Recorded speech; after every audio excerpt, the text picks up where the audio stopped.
ममता बनर्जी के बारे में आपने प्रेडिक्शन किया था वो हारेंगी। 5 अक्टूबर 1954 इस डेटा के हिसाब से ममता बनर्जी जीत रही है, और जो मुझे लगता है सही है। प्रेडिक्शंस करने के लिए और व्यक्ति की कुंडली देखने के लिए समय भी चाहिए होता है। एक एस्ट्रोलॉजर आपका जो बर्थ टाइम करेक्शन है ये कर सकता है। मोदी सरकार की 2027 में इलेक्शन भी आने वाले हैं। कैसा रहने वाला है? मोदी जी दिख रहे हैं आपको दोबारा? 29 तक का जो कार्यकाल है ये भी पूरा करते हुए नहीं दिखते हैं। हमने अरविंद केजरीवाल को लेकर प्रेडिक्शन की थी कि वो दिल्ली इलेक्शन हार जाएंगे इस बार, और वो दिल्ली इलेक्शन हार गए। योगी आदित्यनाथ का चार्ट हमने जो रीड किया है, भारत के प्रधानमंत्री वो 2027 में मुझे बनते हुए भी दिखते हैं। भारत में जो युवा है ये बहुत ज्यादा कनेक्ट होने वाला है सनातन के साथ। एक एस्ट्रोलॉजर के लिए सबसे जो न्याय का सिद्धांत वही है कि उसके एक हाथ में होनी चाहिए भगवत गीता, एक हाथ में होना चाहिए वृहद पराशर होरा शास्त्र। एक एस्ट्रोलॉजर को कैसे पहचाने? पहले तो उसके दावे ऐसे नहीं होंगे कि आप आओ और आपका जीवन बदल जाएगा। तो 2027 में यूपी में कौन है? यूपी में नेतृत्व परिवर्तन हो सकता है। लोगों को रियल गोल्ड में इन्वेस्ट करना चाहिए या डिजिटल गोल्ड में इन्वेस्ट करना चाहिए? सबसे पहले तो मैं कहूंगा आपके पास फिजिकल गोल्ड होना चाहिए। एआई डेंजरस हो सकता है इन फ्यूचर? जॉब के पर्पस के हिसाब से तो डेंजरस हो सकता है। पीओके कब तक बनेगा बात बताओ? 2027 से पहले पीओके और बलूचिस्तान का जो काम है वो तमाम हो जाएगा। ट्रम्प के टाइम में ही अमेरिका 2 से 3 स्टेट में डिवाइड होगा। कांग्रेस कहाँ है? दिखेगा आगे राहुल गांधी जी का क्या फ्यूचर आने वाला? राहुल गांधी और कांग्रेस की कुंडली फिलहाल तो अच्छी नहीं है। यूए के बारे में क्या ख्याल है सर? ये मुझे बहुत ग्रोथ करता हुआ दिखता है इकोनॉमी वाइज। भारत का फ्यूचर क्या दिखाई दे रहा है?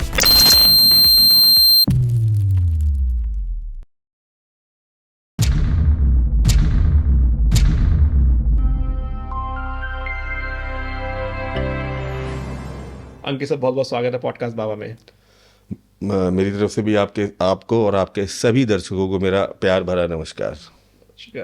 कैसे हैं सर आप? बहुत बढ़िया, फर्स्ट क्लास। आप सुनाए? सर मैं बहुत ही अच्छा हूँ और आपके चैनल को मैं देखता रहता हूँ इंस्टाग्राम पे। इतनी सारी बहुत प्रेडिक्शंस बहुत शुक्रिया सर। आपकी तरफ से आती रहती है। इतने लॉजिकल और इतने सरल रेमेडीज भी जो आप देते हैं, मतलब मुझे तो बड़े पसंद आते हैं। अरे बहुत बहुत शुक्रिया।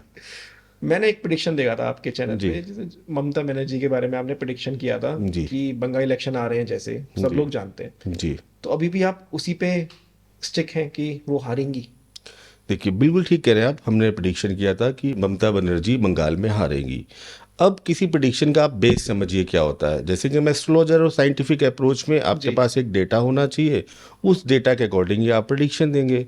तो हमने उनका एक डेटा लिया जो कि सबसे आपका विश्वस्त सूत्र हम मान सकते हैं अगर कहीं सरकारी वेबसाइट पे कोई चीज़ पड़ी है। तो अगर आप वेस्ट बंगाल की जो वेबसाइट है सीएम की, वहाँ पर जाएंगे तो उनका डेटा ये पड़ा हुआ है 5 जनवरी 1955 12 बजे कोलकाता का उनका जन्म स्थान है। ओके। उस चार्ट के अकॉर्डिंग हमने प्रेडिक्शन की थी और अलग अलग पॉडकास्ट पे जाकर प्रेडिक्शन की है, और उस प्रेडिक्शन पे मैं अभी भी कायम हूँ, क्योंकि वहाँ पर ममता बनर्जी हार रही है। उनके जो शनि की महादशा है वो समाप्त होने वाली है, यानी कि दशा छिद्र की अवस्था में है। बुध की दशा स्टार्ट होने वाली है। तो ये जो टाइम ड्यूरेशन है एस्ट्रोलॉजिकल कैलकुलेशन के हिसाब से हम जितने पैरामीटर्स बना सकते हैं, जी। वहाँ पर ममता बनर्जी 5 जनवरी 1955 के डेटा के हिसाब से हार रही हैं। लेकिन आपने जैसे कहा कि आप चैनल पे हिसाब से, मतलब मैं ये नहीं बोला। तो हम किस पे काम करेंगे? हम कोई सिद्ध पुरुष तो है नहीं, नाम प्रोक्लेम कर रहे हैं। मुझे इसमें ये फील आया कि जो इनकी डेट ऑफ बर्थ है ये रियल नहीं है, कि आपने इनके हिसाब से। अब मैं इसलिए इसको बताना चाह रहा हूँ कि हम अगर कोई प्रेडिक्शन दे रहे हैं तो उसका बेस बताते हैं कि ये डेट ऑफ बर्थ है, ये चार्ट बनेगा, तो इस चार्ट से इनका ये हमें दशा दिख रही है। जी। लेकिन हमारे शुभ चिंतक कह लीजिए, आप जैसे लोग जो बहुत हमें प्यार करते हैं, लगातार जब से ये डेटा जा रहा था तो वो लोग बोल रहे थे कि सर आपने डेटा गलत लिया, आपकी प्रेडिक्शन गलत हो सकती है। तो हम काफ़ी टाइम से काम कर रहे थे इन चीज़ों पर कि क्या डेटा का सोर्स हो सकता है, क्योंकि हमें तो डेटा चाहिए ही चाहिए। ठीक है। अभी कुछ दिन पहले हमारी टीम और मैंने खुद रिसर्च की तो हमें एक बुक मिली उनकी। ममता बनर्जी ने अपनी बुक में खुद लिखा है कि उनके 2 बर्थडे मनाए जाते हैं, 5 जनवरी और 5 अक्टूबर। 5 जनवरी है वो ममता बनर्जी का कहना है कि उनके फादर ने उनके स्कूल सर्टिफिकेट या कोई एग्जाम देने में कोई दिक्कत आ रही थी तो ये डेट ऑफ बर्थ ली, प्लस ईयर को भी 5 साल आगे बढ़ा दिया, ऐसा उनका खुद का कहना है। ओके। लेकिन उनकी माता जी यानी ममता जी की जो माता जी है, उनका कहना है कि जो कुंडली हाथ की बनी होती थी पुराने के ज़माने में, उसके हिसाब से आपका 5 अक्टूबर का बर्थ है। दुर्गा अष्टमी का दिन था उस दिन। तो अब हम देखते हैं कि अगर दुर्गा अष्टमी 5 अक्टूबर को कब आई है, 1950 से लेके हम 1962 तक चले जाते हैं, तो केवल एक वर्ष है वहाँ पर 1954, जहाँ पर 5 अक्टूबर को दुर्गा अष्टमी है। तो अब हमें यहाँ पर फिर डेटा अपना करेक्ट करना पड़ा, क्योंकि देखिए इसी पर प्रिडिक्शन बेस्ड है। अगर मैं हर जगह क्लेम किया है कि अगर आपकी प्रिडिक्शंस गलत हो रही हैं तो दो ही चीज़ें गलत हो सकती हैं, तीसरी चीज़ गलत नहीं होगी। पहली चीज़ क्या गलत हो सकती है? आपका डेटा ही गलत है, ठीक है, या फिर आपका एस्ट्रोलॉजर गलत है। एस्ट्रोलॉजी गलत नहीं हो सकती। बिल्कुल। तो मैं यहाँ पर फिर कायम हूँ कि हमने दोबारा इस डेटा पर काम किया है। अगर ये डेटा सही है, जो कि उनका कहना है कि 5 अक्टूबर जी 1954 कोलकाता, इस चार्ट को अगर हम दोबारा एनालाइज कर रहे हैं तो यहाँ पर ममता बनर्जी बंगाल में रिपीट कर रही हैं, जो उनका एक्यूरेट डेटा एज पर उनकी ऑटोबायोग्राफी के हिसाब से। यहाँ पर अब क्या है कि जो शनि की महादशा हम समाप्त बता रहे थे, एक्सॉल्टेड शनि की, तो इस चार्ट के अकॉर्डिंग वो तो अभी 33 तक है और वो 2014 से शुरू हुई है। तो ये दशा भी जो चल रही है, इस दशा में वो फिर से अपना जो परचम है लहराएंगी और बंगाल में रिपीट होंगी। यहाँ पर मैंने क्लैरिफिकेशन इसलिए दिया है ममता बनर्जी को लेके कि ममता बनर्जी बंगाल में रिपीट हो रही है, कि अगर हम इस डेटा के हिसाब से जा रहे हैं 5 अक्टूबर 1954 और कोलकाता का बर्थ ले रहे हैं, तो इस डेटा के हिसाब से ममता बनर्जी जीत रही है। और जो मुझे लगता है सही है, पहले वाला डेटा ये हम मान सकते हैं कि हमने उतनी रिसर्च नहीं की थी, हमने सीधे उनकी साइट से लिया था, गवर्नमेंट की साइट से। लेकिन हमने जब रिसर्च की तो इस डेटा को तो उन्होंने खुद ही गलत बोल दिया कि डेटा टोटली गलत है, 5 जनवरी 1955 वाला, जिस पर हमारी प्रेडिक्शन टिकी हुई थी। लेकिन सर इसमें एक क्वेश्चन आ रहा है मेरा कि जैसे अभी हमने यहाँ पे डेट ऑफ बर्थ लिया, लेकिन प्रिडिक्शंस करने के लिए और व्यक्ति की कुंडली देखने के लिए समय भी हमें पता होना बहुत समय जरूरी भी चाहिए होता है। तो इसमें समय तो हमें पता नहीं चला। बिल्कुल ठीक बात है, आपकी बात बिल्कुल ठीक है। एक एस्ट्रोलॉजर आपका जो बर्थ टाइम करेक्शन है ये कर सकता है, ओके, अगर आपको उसकी डेट पता हो किसी व्यक्ति की और आपको उसका वर्ष पता हो। बर्थ टाइम करेक्शन में क्या होता है कि आप लग्न सेट कर सकते हैं, और ये जितने अच्छे एस्ट्रोलॉजर है, खासकर भारतीय विद्या भवन और के.एन. राव, जिनका मैं फॉलोअर हूँ, मेरे गुरु हैं, तो बर्थ टाइम करेक्शन वहाँ पर आपको बहुत अच्छे से बताया जाता है। तो यहाँ पर हम बर्थ टाइम करेक्शन रेक्टिफाई कर लेते हैं। उसके लिए क्या चाहिए होता है? कुछ मेजर इवेंट्स। मेजर इवेंट्स क्या हो सकते हैं? जैसे कि हमें पता है कि उनकी ऑटोबायोग्राफी में खुद लिखा है कि उनके फादर की अर्ली डेथ हो गई थी 42 ईयर्स में, ठीक है। मैरिड लाइफ को लेकर डिस्कम्फर्ट, संतान को लेके डिस्कम्फर्ट, प्लस जब उन्होंने मेजर पोजीशन होल्ड की है, फर्स्ट टाइम सीएम बनना, वो प्लानिटरी पोजीशन, तो क्या होता है कि इसको हम बोलते हैं transit based back gear calculation करना, रिवर्स कैलकुलेशन करना। तो हम यहाँ रिवर्स कैलकुलेशन करके नाइट का टाइम हमने फाइंड आउट किया है 11 बजे के आसपास। तो रिवर्स कैलकुलेशन कह सकते हैं सर इसे, या जैसे 24 घंटे में 12 कुंडलियां बनती हैं, हाँ। तो ये आपने 12 कुंडलियां बना के देखी, उसके आधार पे सबसे पहले तो आपको लग्न सेट करना पड़ता है, ओके, ठीक है। लग्न सेट होने का मतलब क्या है कि आपका एक लग्न लगभग 2 घंटे तक रहता है, हाँ। तो आपको सबसे पहले तो वो 2 घंटे का टाइम फ्रेम मैच करना है पूरे 24 घंटे में, जहां पर आपके इवेंट्स पूरे मैच हो रहे हो, कम से कम 4 से 5 जो फिक्स इवेंट है वो मैच हो रहे हो, ठीक है। उसके बाद फिर आपको नवमान सेट करना है, जो कि आपका 10-12 मिनट में चेंज हो जाता है। क्योंकि क्या है कि D1 चार्ट से अगर हम प्रेडिक्शन करते हैं तो फिर क्या है, ये तो 2 घंटे में बहुत सारे लोग पैदा हुए होंगे, सेम डेस्टिनी लेके पैदा नहीं हो सकते। फिर उसको हम नैरो डाउन करेंगे, उसके लिए हमें क्या करना पड़ेगा? नवमांश, यानी कि D9 चार्ट, जो 10 से 12-15 मिनट में बदल जाता है। नवमांश के बाद अब आप कहेंगे 10-12-15 मिनट की ड्यूरेशन में भी बहुत लोग पैदा हुए। फिर इसको हम रेक्टिफाई करते जाते हैं, D30 चार्ट, D60 चार्ट, मतलब जो आपके जीवन के प्रोमिसेस हैं, जो पैटर्न है, वो हर चार्ट में दिखने चाहिए। तो वो अलाइनमेंट के हिसाब से उन्हें स्टार्ट हो जाता है वो। तो जब आपके D30 जो कि आपके जीवन का अरिष्ट दिखाता है, D60 चार्ट जो कि बर्थ टाइम कैलकुलेशन से ही पॉसिबल हो सकता है, क्योंकि सभी का बर्थ टाइम अगर 1-2 मिनट आगे पीछे है तो आपका D60 चार्ट मैच नहीं करेगा। तो बर्थ टाइम कैलकुलेशन से हम ऐसे बहुत सारे D40, D45 चार्ट्स, इन सारे चार्टों को मैच करते हैं। और जो हमें प्रोमिसेस दिखे हैं, एस्ट्रोलॉजी क्या दिखाती है? एक पैटर्न या टेंडेंसीज को दिखाती है। आपके सामने मैं ब्लाइंड 5 कुंडली ला के रख दूं, महात्मा गांधी, एल्बर्ट आइंस्टीन, रविन्द्रनाथ टैगोर, और इनके बारे में पूछूं कि आप बताओ, तो कोई भी एस्ट्रोलॉजर ये नहीं बता सकता कि ये व्यक्ति महात्मा गांधी बनेगा, कि ये एल्बर्ट आइंस्टीन बनेगा। जो फैक्ट है वो समझना चाहिए, वो उसके जीवन का पैटर्न बताएगा कि ये व्यक्ति जीवन में कुछ बड़ा करेगा, कैसे जिएगा, कैसा इसका वैवाहिक जीवन रहने वाला है, कैसा इसका पुत्र का योग रहने वाला है, और ओवरऑल समाज में, यानी कि 10th हाउस जो क्रियामान कर्म है, इस व्यक्ति का इस जन्म में आने में समाज पर क्या इम्पैक्ट डालेगा, ये कितना नाम करेगा, 10th हाउस क्रियामान कर्म। तो इसके अकॉर्डिंग हम सारी चीज़ें फिक्स करके फिर हम उसको बर्थ टाइम करेक्शन करते हैं। तो ये बर्थ टाइम करेक्शन करना तो हम अपने यहाँ डेली 2-3 बर्थ टाइम करेक्शन करते ही हैं। हालांकि वो लोग हमें टाइम रेंज देते हैं, जैसे कि बोल देते हैं कि साहब माता जी कहती थी कि बगल में एक मंदिर था, वो 4 बजे उसमें घंटी बजी थी, उसके बाद तुम्हारा जन्म हुआ था। तो फिर हम 4 बजे से सुबह के 8 बजे तक सेट करते हैं। कोई कहता है कि मैं ट्रेन में जा रही थी माता जी, शाम का समय था, तो वहीं दर्द शुरू हो गया, तो उसके हिसाब से हमें अप्रोक्सीमेट टाइम मिल जाता है। तो इस चार्ट में थोड़ी सी ज़्यादा मेहनत करनी पड़ी कि भाई अगर ये डेट ऑफ बर्थ टाइम है तो इसके हिसाब से हम ये करा। ओके। लेकिन सर जैसे मैं देख पा रहा हूँ, जैसे अभी आपने बताया 2 डेट ऑफ बर्थ, दोनों में 5 आ रहा है और न्यूमरोलॉजी में 5 नंबर बहुत अच्छा माना जाता है, तो उसका भी असर है कि ये इस बार जीत रही है। देखिए 5 नंबर, अब न्यूमरोलॉजी जो मेरी बेसिक समझ कहती है, आप कहेंगे बुध का नंबर है, सबसे जी, अच्छा नंबर होता है, राम गानी शुरू कर देंगे। नंबर है कुल मिला के 1 से 9, हम्म ठीक है। शून्य हम ही ने दिया, उसके बाद गिनती आई दुनिया को। तो अब 1 से 9 नंबर, 8 अरब लोग, 70 करोड़ लोगों का एक ही नंबर, एक ही डेस्टिनी कैसे हो सकती है?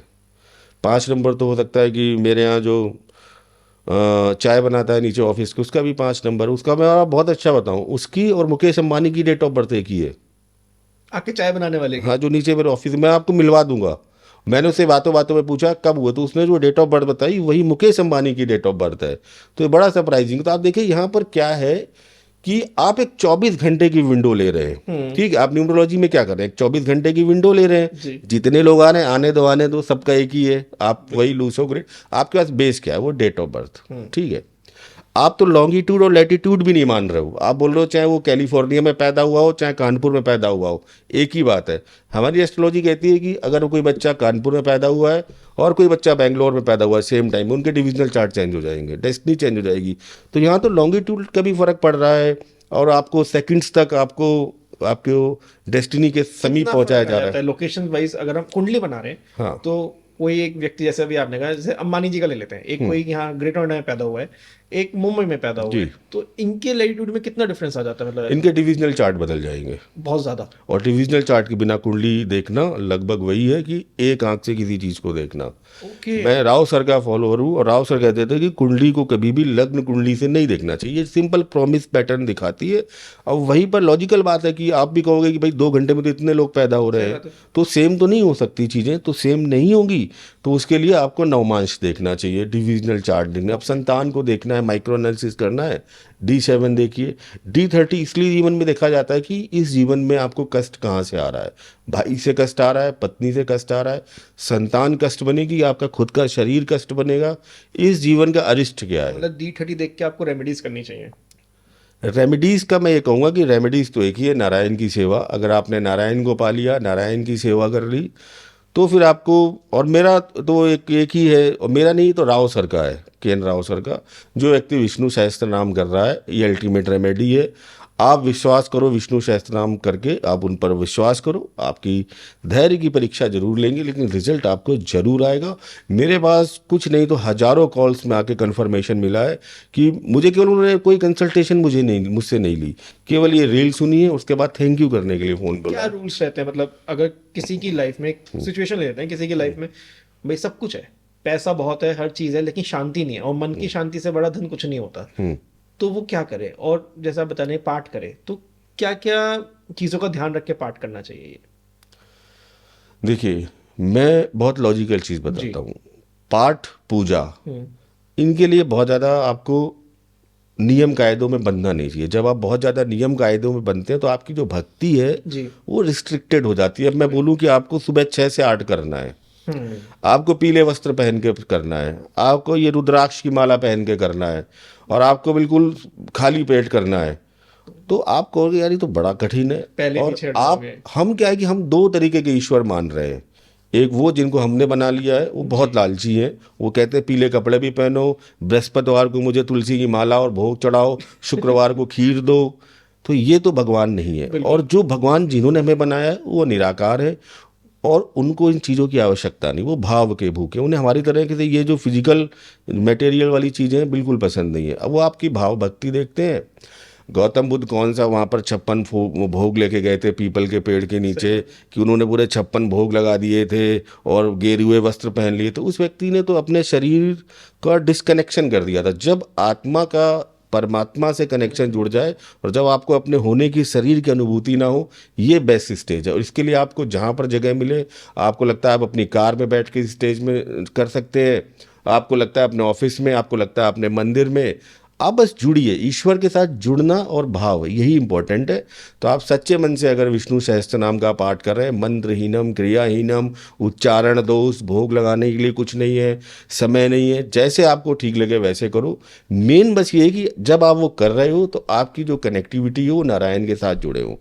जब नारायण की कृपा आ जाएगी, उन्हें आपसे कुछ नहीं चाहिए, ये संसार उनका है। गीता में कहते हैं कण कण में मैं व्याप्त हूँ, वृक्षों में मैं पीपल हूँ, देवताओं में प्रभु ईश्वर में शिव हूँ, सब कुछ मैं ही हूँ। तो किसी की दी हुई चीज़ आप उसको क्या दे सकते हो? ये जो आप सांस ले रहे हो ये भी उनकी है। Correct. उनकी इच्छा के विरुद्ध आप जब कुछ कर ही नहीं सकते हो तो सीधे बोलो जो आपका उद्देश्य हर आत्मा का होता है इस जीवन में आने का, कि मोक्ष या परमात्मा की प्राप्ति। आपको पता हो कि पुराणों में लिखा है कि जब हम जन्म लेते हैं तो हम जो आत्माओं का एक समूह में सेलेक्ट करने को मिलता है। कि ये समूह में ऑप्शन ईश्वर देता है, क्योंकि ईश्वर तुम्हें बहुत नेक उद्देश्य के साथ भेजता है कि आप जाओ अपने कर्म के बंधन काटो, क्योंकि जब तक ये काटोगे नहीं मेरे पास नहीं आ सकते। तो ये भी सच है कि सोल वही वाला जन्म चुनती है जहाँ पे उसको ज्यादा कर्म काटने हैं, जहां पर वो अपने जो कर्म है जिनको वो जीरो कर सके। जीरो कर सकते। अब मैं इस जीवन में आपको बहुत परेशान कर रहा हूँ, प्रताड़ित कर रहा हूँ, दुखी कर रहा हूँ, ऐसे पुत्र या पिता कुछ भी समझ लीजिए, और इतना दुखी कर दिया है कि अब आपका जो जीवन है वो समाप्त हो गया, लेकिन मेरे पास कार्मिक डेट अभी चढ़ा हुआ क्योंकि मैंने आपको दुखी किया है। ओके। तो जब नेक्स्ट बर्थ होगा तो आत्मा को जब ऑप्शन मिलेगा तो आत्मा ये थोड़ी नहीं देखेगी कि मुझे लाभ चाहिए, इस संसारिक जीवन का सुख चाहिए, उसे नहीं चाहिए, उसे मुक्ति चाहिए। तो यहाँ पर क्या है कि वो ऐसे व्यक्ति को चुनेगी जहाँ से उसका कार्मिक डेट जीरो। तो फिर वो मैं आपको चुनूंगा कि भाई इनके साथ मैंने बहुत बुरा किया था तो इस बार इनको साथ मुझे कर दो, तो जीरो हो जाएगा। कार्मिक डेट अपन कुंडली से देख सकते हैं किसी व्यक्ति पे है या नहीं है? कुंडली देखिए, कुंडली का बेस क्या है? सबसे पहले कुंडली को आप समझिए, कुंडली भविष्य फल कथन है ही नहीं। ओके। ये प्रेडिक्शन है ही नहीं, ये दोनों वर्ड गलत हैं। ये है कर्म फल कथन। आपके कर्मों को रीड करता है एक एस्ट्रोलॉजर, जो भूत भविष्य वर्तमान का एक पैटर्न दिखाते हैं। ठीक है। कोई प्रेडिक्शन नहीं होती, एक पैटर्न होता है। ये एक जीपीएस की तरह काम करता है। अब जब जीवन में आप लेकर आए हैं तो एक आपका जो फैटलिज्म है ये इसका विरोध करता है एस्ट्रोलॉजी, इसको हम भाग्यवाद कहते हैं। ठीक है। ये बात करता है आपके पुरुषार्थ की, आपके पूर्व जन्म के संचित कर्मों के अकॉर्डिंग आपको एक प्रारब्ध मिला जो आपको भोगना है। उसके अलावा आपको फ्री विल की भी लिमिट है कि उस प्रारब्ध को आप अच्छा या बुरा कर सकते हैं। अब यहाँ पर जो कर्म की प्रवृत्ति है तीन तरीके की है, फिक्स कर्मा, फ्लेक्सिबल कर्मा और सेमी फ्लेक्सिबल कर्मा। जो फिक्स कर्मा होते हैं वो नहीं काटे जा सकते। ओके। जीवन में अगर वो आए हैं तो आप उनको रीड कर सकते हैं उनके डिविजनल चार्ट्स के थ्रू। और फिक्स कर्म अगर आपकी लाइफ में आ गए हैं तो आप ये मान के चलिए वो नहीं कट सकते। अकाट है, उनका प्रायश्चित करना है, नारायण की आराधना कीजिए, आपको वो शक्ति मिलेगी कि आप उससे डील कर सकते हैं, क्योंकि ये आपको काटने ही काटने। अब संतान का अगर दुख है तो है, तो मतलब उसमें रेमेडीज भी वर्क नहीं करेंगी? कोई रेमेडीज नहीं काम करती। फिक्स कर्मा अगर आपके जीवन में वैवाहिक जीवन का नहीं, तो आप देखिए बहुत सारे ऐसे लोग हैं जो फिक्स कर्मा को ठीक कर सकते हैं, नहीं कर पाए। मैरिड लाइफ का डिस्कम्फर्ट है तो है, मतलब जिसके डिवोर्स हो रहे हैं उसका फिक्स कर्मा था कि उसका डिवोर्स होगा? ये हमें चेक करना पड़ेगा चार्ट के थ्रू कि अगर सपोज लग्न में दिक्कत दिख रही है, नवमांश में दिक्कत दिख रही है, आगे की कुछ चार्ट D30 में कहीं कुछ रिलैक्सेशन मिल रहा है या कुछ और डिविजनल चार्ट जैसे D60 D45, तो मैं कह सकती है ये इनिशियल स्टेज की प्रॉब्लम है और ये सॉर्ट आउट हो जाएगी। तो जैसे आप एक पैटर्न डॉक्टर देखता है कि एक रिपोर्ट में दिखा है, बाकी जो पैरामीटर्स हैं वहाँ पर चीज़ें नॉर्मल आ रही, तो ये सेटल डाउन हो जाएगा। ओके। कोई चीज़ लगातार रिपीटेशन में खराब जा रही है तो वो बन जाएगा फिक्स कर्मा और वो आपके जीवन में अकाट्य होगा। इस धरती पर बैठा मैंने कहा है कोई व्यक्ति उसको नहीं काट सकता। हाँ, कोई काट सकता है तो साक्षात नारायण। तो आप किसी एस्ट्रोलॉजर के पास जाने की जगह नारायण की शरण में जाएं, उनकी देखिए कृपा हो जाएगी तो फिर सब कुछ हो सकता है। जैसे भी आपने बोला कि कोई चीज़ लगातार बुरी ही चल रही है, खराब ही चल रही है, तो वो फिक्स कर्मा है।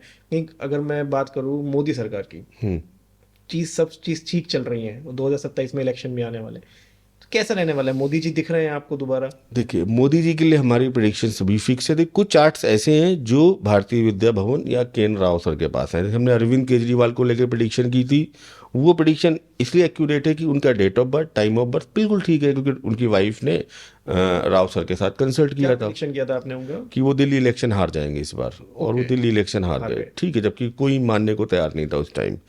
इसी तरीके से जो मोदी जी का चार्ट है इसको भी रेक्टिफाई किया गया है, और जो सही टाइम और डिटेल के हिसाब से अभी इनका मंगल का समय चल रहा है महादशा में, ठीक है, और ये समाप्त हो रहा है सितंबर 2027 में, नहीं दिसंबर में, मतलब 27 में एंड हो रहा है मंगल की महादशा। होता क्या है, इसके बाद राहु शुरू हो रहा है। राहु का कनेक्शन इनकी कुंडली में 12वें भाव के साथ है और कई चार्ट्स में वो रिटायरमेंट मोड पे या ग्रेसफुल रिटायरमेंट मोड पे दिखा रहा है। ओके। तो अब मुझे तो, आप अगले टेन्योर की बात कर रहे हैं, अगर हम इनके चार्ट्स की टेंडेंसीज को समझने की कोशिश करें तो नरेंद्र मोदी जी ये जो आपका 29 तक का जो कार्यकाल है ये भी पूरा करते हुए नहीं दिखते हैं। ये कहीं ना कहीं जो आपका 2027 है, जहाँ पर कुछ बड़े पॉलिटिकल इवेंट्स भी होने हैं, बिल्कुल। लाइक यूपी इलेक्शन, इलेक्शन से भारत में राष्ट्रपति पद का चुनाव, करेक्ट। बहुत सारी चीज़ें बहुत सारी होनी है। चीजें होनी है। तो मुझे ऐसा लगता है इनके चार्ट को देख के कि मिड 2027 मई जून के आसपास से ये एक ग्रेसफुल रिटायरमेंट एक्टिव पॉलिटिक्स से मोदी जी ले लेंगे। Okay. और इस ग्रेसफुल रिटायरमेंट से एक जो दूसरा हमारा एक लोकतंत्र का जो पहलू है, राष्ट्रपति, तो अगले 5 साल के लिए पॉलिटिकली और इम्यून हो जाएंगे, क्योंकि हर आदमी इम्यूनिटी पॉलिटिकल चाहता ही है। तो मेरी प्रेडिक्शन तो यही है कि 2027 में अपना पद छोड़ेंगे नरेंद्र मोदी जी। नरेंद्र मोदी जी 2027 में जो भारत के नए राष्ट्रपति बन सकते हैं और ये कार्यकाल पूरा नहीं करेंगे। यहाँ पर बीजेपी सरकार तो कहीं नहीं जा रही है, वो है। लेकिन बीजेपी सरकार अपना भी 29 तक कार्यकाल कर रही है और उसके बाद भी वो रिपीट करेगी। ओके।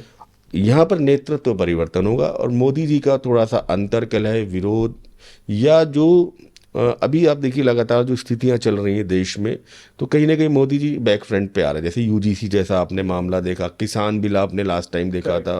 तो अभी थोड़ा सा ये समय और भी ऐसा रहने वाला है जब भारत में उन्हें कुछ बड़े जो जन आंदोलन है या जैनजी आंदोलन या जो उनके साथ की पार्टियां हैं, चाहे वो नायडू हों चाहे नीतीश हों, वो थोड़ा सा उनसे अलग थलग दिखाई देंगे। तो यहाँ पर मोदी जी अभी कई अंतर विरोधों में 2026 में भी फंसेंगे, चाहे इंटरनेशनल फ्रंट हो, चाहे वो टैरिफ की वार हो, टैरिफ फिर से रिपीट होगा, और लेकिन किसी तरीके से अभी 2026 में सस्टेन करेंगे। सीम्स फाइल में मोदी जी का नाम आया है, सो इससे क्या इम्पैक्ट पड़ सकता है इनके? देखिए, इस फाइल में जो नाम तो कई लोगों का आया है, तो कहीं ना कहीं सरकार दबाव में तो है ही। उस दबाव का नतीजा ये है कि हमें टैरिफ में हमें लगता है कि हमने रिलैक्सेशन कर लिया, लेकिन हम अगर देखें तो हमने यूएस के प्रेशर में, चाहे आपका जब हम बहुत अच्छी कंडीशन में ऑपरेशन सिंदूर कर रहे थे उसको रोकना पड़ा, चाहे ये आपका टैरिफ वाला रहा हो, क्योंकि हमने यूएस पे तो 0 टैरिफ कर दिया है, उसने ज़रूर हमारा 25 से 18 कर दिया। वही बात है कि मैं पहले आपसे 50 रुपये ले रहा था, अब मैं आपसे 25 रुपये लेने का, लेकिन मुझे देना कुछ नहीं, मेरा तो 0 हो गया। तो यहाँ पर अभी बहुत विरोध उनको झेलना पड़ेगा और मुझे लगता है कि ये एक तरीके की जो फाइल है इसमें भी और चीज़ें आएंगी, अंतर विरोध और निकल कर आएंगे, और इन अंतर विरोधों की वजह से ही बीजेपी, आरएसएस या कुछ ऐसे जो उनके सहयोगी दल हैं, जहाँ से उनको एक ग्रेसफुल विदाई दी जाएगी और किसी नए व्यक्ति को भारत की राजनीति में प्रवेश दिया जाएगा। ओके, मतलब ये सब कुछ बाहर से ही आ रहा है जो इनको मेन इम्पैक्ट करने वाला मेन इम्पैक्ट जो कर रहा है, और प्लस अभी देखिए कि वहाँ पर भी अंतर विरोध तो चल ही रहा है भारतीय जनता पार्टी के अंदर भी। ये पॉलिटिकल है, उस पर हम नहीं जाते हैं, बट यहाँ पर हम तो एस्ट्रोलॉजिकल ही इनको बताएंगे कि हमें दशाओं के अकॉर्डिंग ये मिड 27 के बाद से में प्रधानमंत्री बनते हुए नहीं दिख रहे हैं। तो कौन लगता है कौन आएगा इनकी जगह आपको? अब देखिए, यहाँ पर बीजेपी अगर कोई सरप्राइजिंग नाम ना दे, क्योंकि बीजेपी के साथ एक बड़ा ये रहता है कि अब हम क्या करते हैं, हम कुछ लोगों पे काम करते हैं, संभावित लोग हैं। तो अगर हमने जो चार्ट जो हम 4-5 ले सकते, सपोज हम देवेंद्र फडणवीस, अमित शाह, योगी आदित्यनाथ, और हम 1-2 चार्ट और ले लें जो चल रहे हैं, ठीक है, शिवराज सिंह का ले लीजिए आप, आपको कंपेयर करने के लिए डेटा चाहिए तो आप इन्हीं 3-4 का लेंगे। तो इसमें जो मुझे लगता है योगी आदित्यनाथ का चार्ट हमने जो रीड किया है वो ज़बरदस्त चार्ट है, और मुझे लगता है कि वो 2000 भारत के प्रधानमंत्री वो 2027 में मुझे बनते हुए भी दिखते हैं।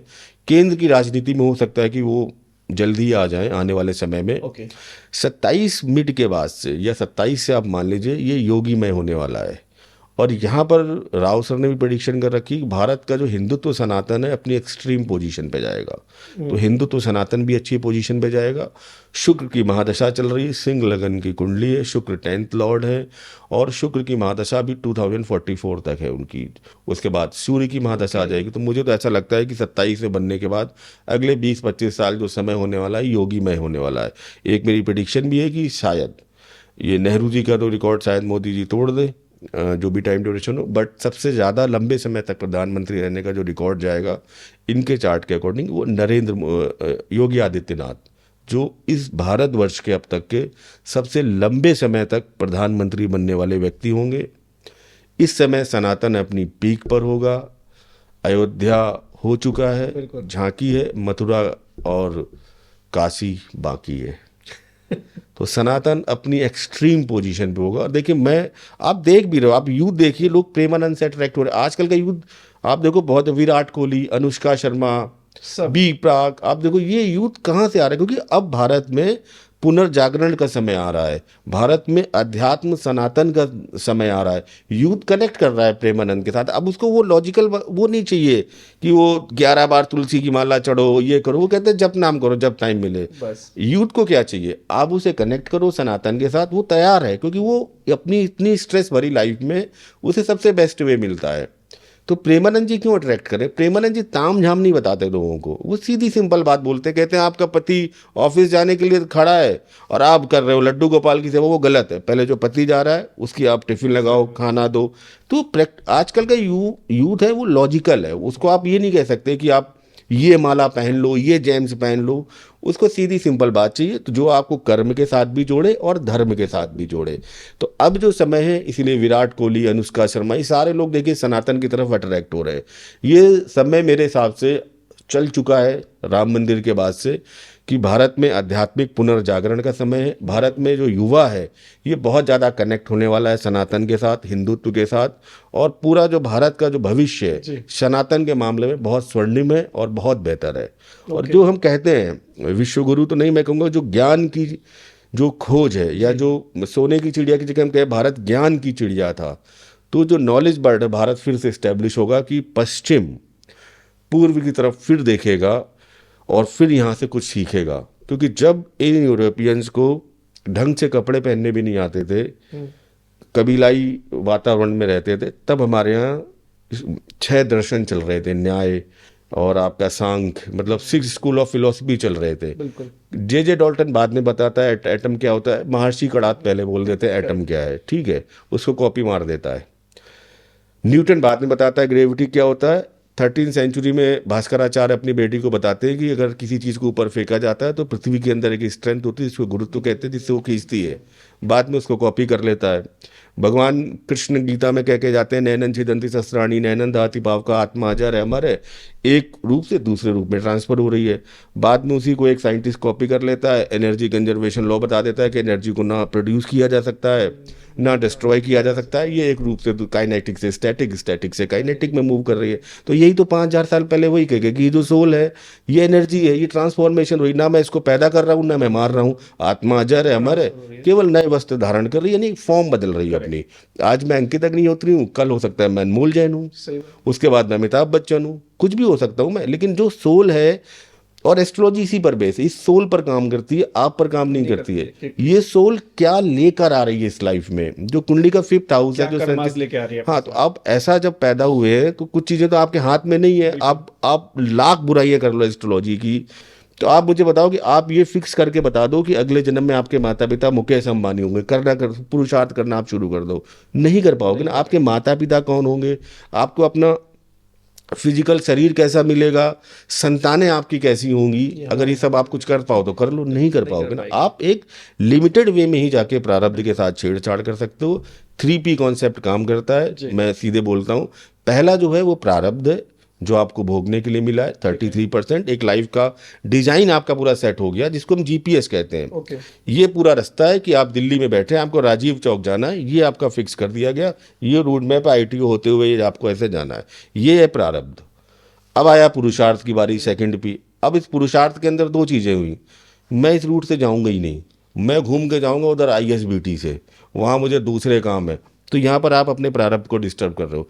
एक ने कहा कि मुझे बिल्कुल प्रारब्ध के अकॉर्डिंग चलना है और अपना कर्म करता जा रहा है, तो वो सही पहुंचा। फिर तीसरा P आया कि वो सही डायरेक्शन पे भी चला, लेकिन फिर भी उसे दिक्कत आ रही है, तो 3rd P इज प्रार्थना।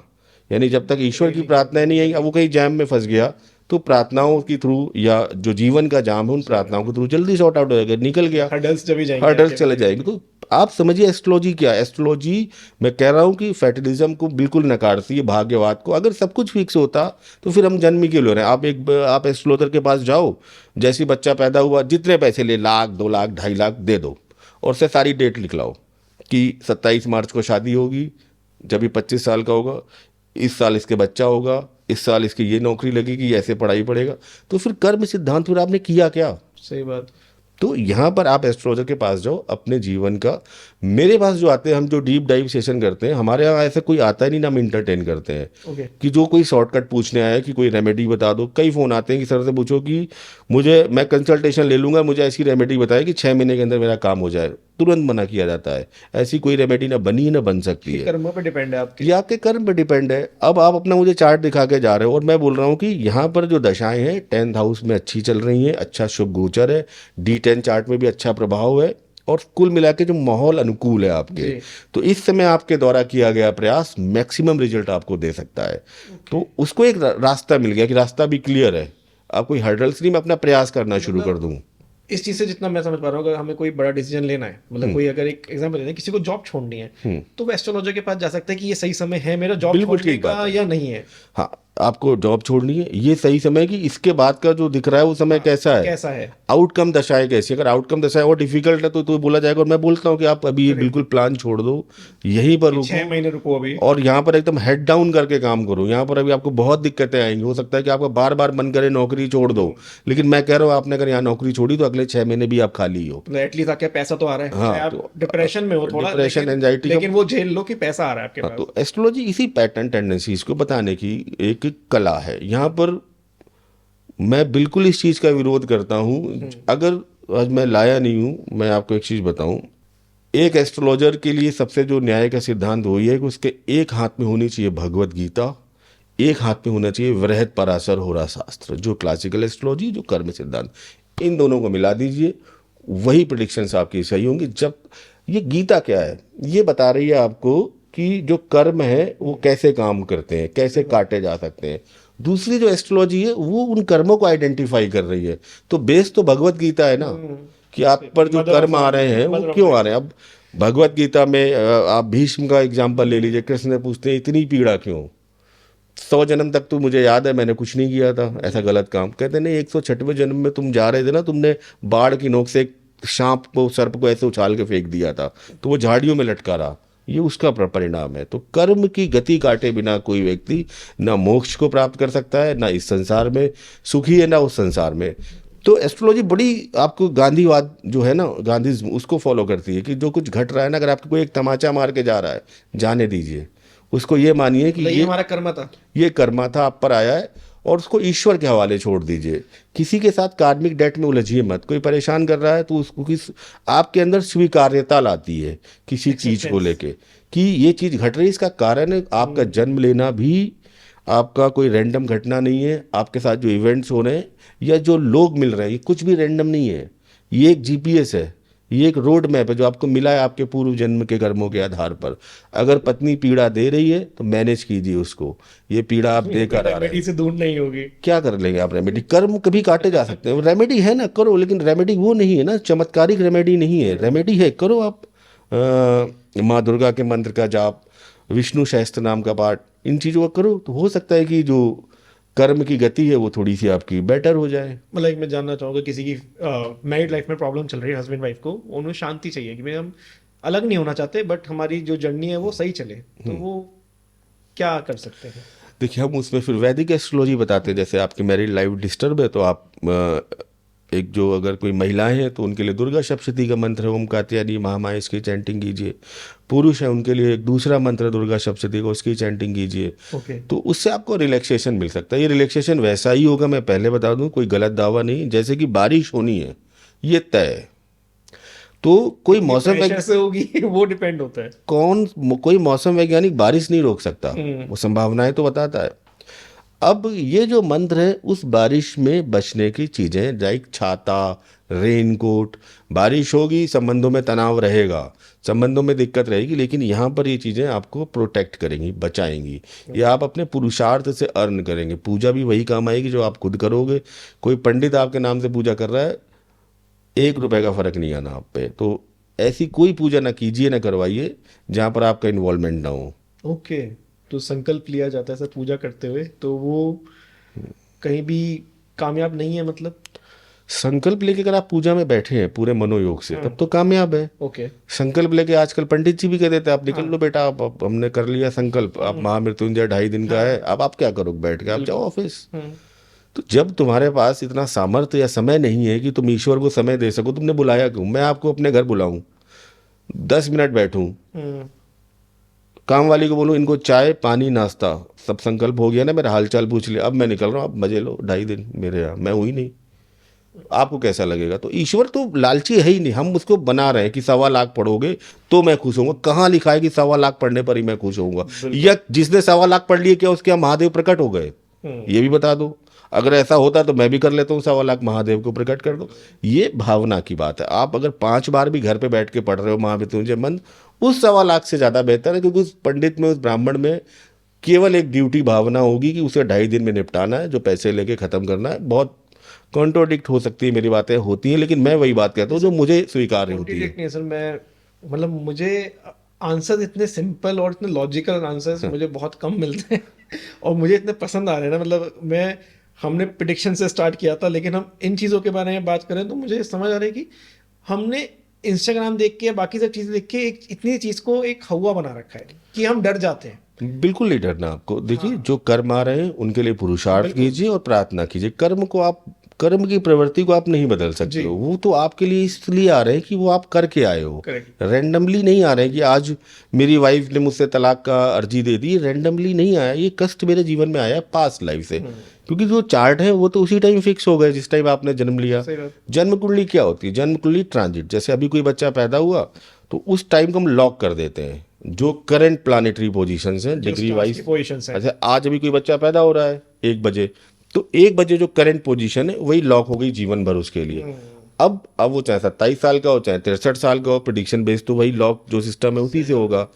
अब ये लॉक जब हमने किया है वो रैंडम नहीं हुआ। सपोज कि जैसे अश्विनी नक्षत्र में किसी का जन्म हो रहा है, तो कर्म विपाक संहिता यहाँ पर कहती है कि अश्विनी नक्षत्र का मतलब होता है हीलिंग करना, एनर्जी रिलेटेड काम करना, पास्ट लाइफ में आप इससे कनेक्ट होंगे। तो कर्म विपाक संहिता जैसी जो बुक्स हैं ये आपकी पास्ट लाइफ को बताती हैं, इस लाइफ में उनका इम्पैक्ट बताती हैं।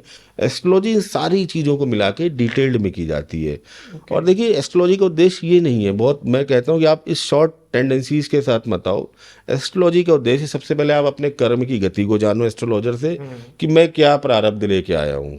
ठीक है, उस कर्म की गति को जानने के बाद इनमें से कौन से प्रारब्ध ऐसे हैं जिनको मुझे भोगना ही भोगना है, जहाँ पर कोई फायदा नहीं है, जहाँ पर केवल एक ही फायदा भक्ति प्रार्थना, जहाँ से रिलैक्सेशन मिले।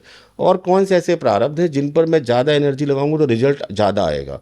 कुल मिला के एनर्जी का फ्लो समझना है कि कहाँ पर मुझे अपने जीवन का डायरेक्शंस लगाना है, कहाँ पर नहीं लगाना है, तो क्या करना है क्या नहीं करना, ये जानना ही एस्ट्रोलॉजी है। एक एस्ट्रोलॉजर को कैसे पहचाने कि ये मेरे सारे दुखों का सब को कंबाइन करके, या जो भी मेरी प्रॉब्लम्स हैं, मुझे एक सही गाइडेंस देंगे? मेरे हिसाब से अगर किसी एस्ट्रोलॉजर को पहचानना है तो मैं ये कहूँगा कि सबसे पहले तो उसके दावे ऐसे नहीं होंगे कि आप आओ और आपका जीवन बदल जाएगा, या फिर कोई ऐसा दावा नहीं करेगा वो, जैसे राव सर है वो कोई दावा नहीं करते। आपका चार्ट है, मैं ऐसे पोस्टमैन पढ़ रहा हूँ, प्रारब्ध पढ़ने वाला दैवज्ञ हूँ, प्रारब्ध बदलने वाला ईश्वर नहीं हूँ मैं। पहली चीज़ तो आप ये जान लो। दूसरा, ये ऊट पटांग की रेमेडी से कुछ नहीं होना है कि आप हर बृहस्पतिवार को किसी को माला चढ़ाओ, शुक्रवार को उसका भोग लगाना शुरू कर दो खीर का, पैसा ही पैसा बरसने लगेगा। कोई स्विच वर्ड बोल दो, या एक नगनगीना पहन लो, पुखराज पहन लो, पन्ना पहन लो, ये सब फ्रॉड है एस्ट्रोलॉजी का। ठीक है, एस्ट्रोलॉजर जो है वो कर्म सिद्धांत पर काम कर, मैं कह रहा हूँ, मैं बोलते नहीं कि मैं भविष्य वक्ता हूँ, मैं कर्म फल वक्ता हूँ। मैं आपके कर्म पढ़ूंगा, उन कर्मों का आपके जीवन पे इम्पैक्ट बताऊंगा, किन इम्पैक्ट को आप काट सकते हो ये बताऊंगा, किन इम्पैक्ट को आप नहीं काट सकते हो उनको स्वीकार कर लीजिए और उसमें एनर्जी ना लगा के ईश्वर में एनर्जी लगाइए। शादी नहीं है मत कीजिए आप, ये काम एस्ट्रोलॉजर बताना आपकी कुंडली में नहीं है, ये फिक्स प्रॉमिस है, मत जाओ। इस डायरेक्शन में जाओगे तो आप अपने जीवन में और दुखी रहोगे। तो बेहतर है कि अपना जो कार्य है, प्रारब्ध आपका दिख रहा है कि आप अपने कैरियर में बहुत हाई पर जा सकते हो, समाज में एक बड़े काम के लिए आपको चुना है डेस्टिनी ने, और जब बड़े काम के लिए चुनती है डेस्टिनी तो उसको निराश नहीं होना चाहिए। छोटी चीज़ें तो लाइफ से हटाएगी ना। 4 लोगों के परिवार से आपको 40 करोड़ लोगों के परिवार से अगर जोड़ना है तो फिर छोटी चीज़ें कम करेगी। तो APJ अब्दुल कलाम, अटल बिहारी, ऐसे बहुत सारे लोग बड़े पड़े, और एस्ट्रोलॉजर की जो अप्रोच होनी चाहिए वो पॉजिटिव होनी चाहिए। शादी नहीं है, अब आप एकदम ब्लंट होके बोल दो कि तुम्हारी शादी तो हो ही नहीं सकती, लिख के रख लो, तो ये जो लाइन बोलता है ये भी गलत है एस्ट्रोलॉजर की। क्योंकि आप किसी को कुछ भी फिक्स नहीं करते हो। जैसे आप चैलेंज करते हो कि अनमोल भाई आप एक बात लिख के रख लो, आपकी शादी बहुत बेकार होगी या होगी नहीं। तो यहाँ पर आपको थोड़ा सा पोलाइट होना चाहिए और एक इंसान से डरना चाहिए, उनका नाम है भगवान श्री कृष्ण। क्योंकि आप सीधे उनको चैलेंज कर रहे हो कि तुम्हारी होगी ही नहीं। होगी नहीं, मैं ही हूँ कृष्ण। अरे भैया वो बैठे हैं, आप ये बोलो कि आपकी कुंडली में ये टेंडेंसी से पैटर्न है कि आपको अपनी एनर्जी का फ्लो नहीं लगाना चाहिए, इसको डेस्टिनी के भरोसे छोड़ दो और आप अपने इस काम पर ध्यान लगाओ, ठीक है। ओके। तो कर्म फल को पहले चुनौती नहीं देना चाहिए। कोई आपको जेम्स चिपकाने की कोशिश करे, मैं वर्ड ये बोलूँगा नेगेटिव वर्ड है कि ये आप पन्ना पहनिए इसके बाद ही आपका जीवन सुधार होगा, या पुखराज पहनिए, ये भी बकवास है। मैं तो हमेशा ही मना करता हूँ कुछ मत पहनो। अच्छा। मंत्रहीनम क्रियाहीनम, आपके पास देने की औकात नहीं है ईश्वर को कुछ। केवल एक चीज़ आप उनको दे सकते हो, अपने आप को। श्रद्धा से। उसके अलावा और क्या दे सकते हो भाई? आप अपने आप को ही अपना मान सकते हो ज़्यादा से ज़्यादा इस दुनिया में। ये भी इनका है, ये भी कृष्ण का, सब कुछ कृष्ण का है। एक सुनामी आती है 2 सेकंड में पूरा शहर गायब। तो फिर आप किस चीज़ का घमंड कर रहे हो? तो जब कुछ सब कुछ उनका है तो उनकी चीज़ उनको मत दो। पहली चीज़ आप अपने आप को एटलीस्ट अपना मान के अर्पण कर दो उनके चरणों में कि यही जीवन है, कि ये बोला है ना कि इस जीवन का सारा आप पर ही दारोमदार है, आप ही हमें रास्ता दिखाओ। मैं कर्म करने के लिए तैयार हूँ, आप मुझे रास्ता दिखाओ। भगवान से मांगना भी यही चाहिए। जैसे आपने प्रेडिक्ट किया पीछे कि किशन जी योगी जी को 2027 में प्रधानमंत्री बना सकते हैं। पैटर्न है कुंडली में अगर वो काम कर रहे हैं, और देखिए उनको चुना है डेस्टिनी ने। अगर हम देखें तो 2027 में यूपी में कौन आएगा? यूपी में नेतृत्व परिवर्तन हो सकता है। बीजेपी में देखिए, मैं ये तो बात कंफर्म कर सकता हूँ कि जो बीजेपी की कुंडली है, मिथुन लग्न की कुंडली है, नीच के चंद्रमा की महादशा चल रही है, छठे भाव में बैठा है जो कंपटीशन को दिखाता है। मंगल उस पर दृष्टि देके नीच भंग राजयोग क्रिएट कर रहा है। बीजेपी डेफिनेटली रिपीट होगी 27 में, ये मैं क्लियर प्रेडिक्शन दे रहा हूँ यूपी में। ये और कोई पार्टी ऐसी मुझे दिख भी नहीं रही दूर दूर तक जो बहुमत के आंकड़े पर जाए। तो बीजेपी अपनी मेजोरिटी में के साथ 2027 में रिपीट हो रही है। अब देखिए नेतृत्व परिवर्तन वहाँ पर इतने सरप्राइजिंग होते हैं कि किस व्यक्ति को कहाँ बैठा दिया जाए, क्योंकि हमें नहीं पता ना कि वो अभी हम जैसे कि बीजेपी अध्यक्ष के नाम पर चर्चा कर रहे थे, तो जो नया नाम आया नितिन नवीन, वो तो कल्पना से परे था कि उस पर कोई एनालाइज करे। हम किस पर एनालाइज करेंगे? देवेंद्र फडणवीस, शिवराज सिंह चौहान, अमित शाह, राजनाथ सिंह। भाई जो दिख रहा है एस्ट्रोलॉजर कोई अंतर्यामी तो है नहीं। मैं तो साफ बोलता हूँ, मैं कोई सिद्ध पुरुष नहीं हूँ, ना कोई सिद्धि है, ना किसी एस्ट्रोलॉजर के अंदर कोई सिद्धि होती है। अगर उसके पास ये डेटा नहीं है तो वो काम नहीं कर सकता। और इसके अलावा जो बता रहा है सब बकवास है। जो सिद्ध है वो साध्य नहीं, और जो साध्य हो जाए वो सिद्ध नहीं। वो जो सिद्ध होता तो मैं यहाँ थोड़ी बैठा होता, देवराह बाबा की तरह मचान लगा के बैठा होता, वहाँ मोदी से लेके अटल बिहारी तक नीचे खड़े होते और मैं सीधे मुंह बात नहीं करता। या नीम करोली बाबा की तरह वहाँ पे अपना आश्रम लगा के बैठा होता कैची धाम में। वहाँ उत्तराखंड के जो सीएम थे, गोविंद बल्लभ पंत, नारायण दत्त तिवारी, सब वहाँ पर बैठे रहते थे हाथ जोड़ के। वो थोड़ी जाते थे उनके बंगले पर। तो मैं कह रहा हूँ मैं एक सामान्य व्यक्ति हूँ। एस्ट्रोलॉजर भी एक अच्छा एस्ट्रोलॉजर सामान्य व्यक्ति होगा, उसमें सात्विकता होगी और उसे अपनी जो नॉलेज है उसके उस पर भरोसा होगा। नॉलेज और सात्विकता, सिद्धता का यहाँ पर कोई मतलब नहीं है। जैसे प्रो क्लेम कई लोग कहते हैं कि वो सिद्ध है, मेरा मानना है कि जो सिद्ध है वो कभी आपको नहीं दिखेगा, उसको ढूंढना पड़ेगा। तो भारत का फ्यूचर क्या दिखाई दे रहा है आपको? भारत का फ्यूचर अगर हम सबसे पहले बात करें, मंगल की महादशा का प्रभाव शुरू हो चुका है सितंबर 2025 से, और ये रहना है 32 तक। मंगल में क्या होता है कि मंगल भारत की कुंडली में सेकंड हाउस में बैठा है, राहु के नक्षत्र में। एक प्रेडिक्शन तो मैं आपको क्लियर दे रहा हूँ कि इस महादशा में मंगल अभी जो चल रहा है राहु के नक्षत्र में, राहु की अंतर्दशा भी भारत की कुंडली में शुरू हो गई फरवरी से। भारत जल्द ही डिजिटल करेंसी की तरफ जा रहा है, और भारत में पूरी तरीके से जो डिजिटल करेंसी है, खासकर सितंबर अक्टूबर के बाद से और आपको इसका प्रभाव बढ़ता दिखेगा। तो जो हम ये फिजिकल नोट यूज कर रहे हैं, इनका बहुत ज़्यादा यूज अब भारत में आने वाला नहीं है। मतलब 500 का नोट बंद होगा? 500 का नोट बंद होगा हम ये नहीं कह सकते। हम ये कह सकते हैं कि 500 का जो नोट है ये अब चलन में नहीं रह जाएगा बहुत लंबे समय तक। उसका कारण ये होगा कि सामान्य रूप से जैसे कि पेटीएम एक समय आया था 2017 में, उस समय ये कहना कि ये इतना चल पाएगा, कई लोगों ने विरोध किया। लेकिन मोदी सरकार दृढ़ सरकार, उसने करके दिखाया कि आज आप सब्जी भी दो, 10 रुपए की धनिया लो तो आप पेटीएम कर रहे हो। तो आने वाले टाइम में आपकी जेब एकदम खाली रहने वाली है। ना 500 का नोट होगा, ना कोई और नोट होगा। यहाँ पर आपका डिजिटल करेंसी चलेगा, और इस पर काम चल रहा है, और बहुत जल्दी भारत डिजिटल करेंसी में जाएगा। तो जिनके पास हो 500 के नोट, जो भी नोट उनको खर्च वर्च करके ख़त्म कर लें, क्योंकि हाँ नोटबंदी जैसी तो समझ अनाउंसमेंट सरकार समझदार है नहीं करेगी, लेकिन ये जरूर बोलेगी कि एक टाइम लिमिट के बाद ये वैलिड नहीं है 500 के नोट। ओके। तो जिनको लगाना है प्रॉपर्टी में 500 के नोट लगा लो, भारत जा रहा है अब डिजिटल करेंसी की तरफ, ये सब बन जाएंगे डिजिटल मिट्टी। भारत होने वाला है। डिजिटल भारत पूरी तरीके से डिजिटल भारत, तो ये हो जाएंगे मिट्टी, फिर आप खड़े रहोगे लाइन में। 2017 खासकर जब यूपी इलेक्शन आता है तो उसका पॉलिटिकल एंगर भी देख लो आप, पॉलिटिकल पार्टीज खर्च न कर पाए तो हटा दो उनको, क्योंकि यूपी उनके लिए बड़ा गढ़ है। 2017 में भी इलेक्शंस का समय चल रहा था। बिल्कुल। तो जैसे आप बता रहे हैं डिजिटल करेंसी और डिजिटल भारत होने वाला है, हाँ, बात आती है गोल्ड की, तो लोगों को रियल गोल्ड में इन्वेस्ट करना चाहिए या डिजिटल गोल्ड में इन्वेस्ट करना चाहिए? देखिए मैं यहाँ पर ज़्यादा आने वाली जो जियो पॉलिटिक्स है और जो विश्व परिदृश्य में दिख रहा जी। है वो ठीक नहीं दिख रहा है। ओके। वो जो आने वाला वर्ष है 26, 27, 28, ये थोड़े से मुझे डिफिकल्ट दिखते हैं, चाहे आपका युद्ध जैसी स्थितियां हो, चाहे आपका जियो पॉलिटिक्स का कुछ ना कुछ डिफिकल्टीज हो। ओके। सबसे पहले तो मैं कहूँगा कि पास फिजिकल गोल्ड होना चाहिए सेफर साइड पे, गोल्ड एंड सिल्वर। यहाँ पर क्या है कि युद्ध जैसी स्थितियों में कई बार शेयर मार्केट, जैसे आपने कोविड के टाइम या कोई महामारी जब आती है, शेयर मार्केट या जो इस तरीके की चीज़ें क्रैश करती हैं, तो आपको अपने डेली यूजेस के लिए कई बार हमें इस तरफ जाना पड़ता है। तो मैं सबसे पहले तो ये कहूँगा कि आपके पास गोल्ड सिल्वर होना चाहिए, ठीक है, पहली प्रायोरिटी। आप इन्वेस्ट कीजिए। गोल्ड का मैंने रेट बहुत पहले बोला था, उसका रेट बहुत बड़ा है।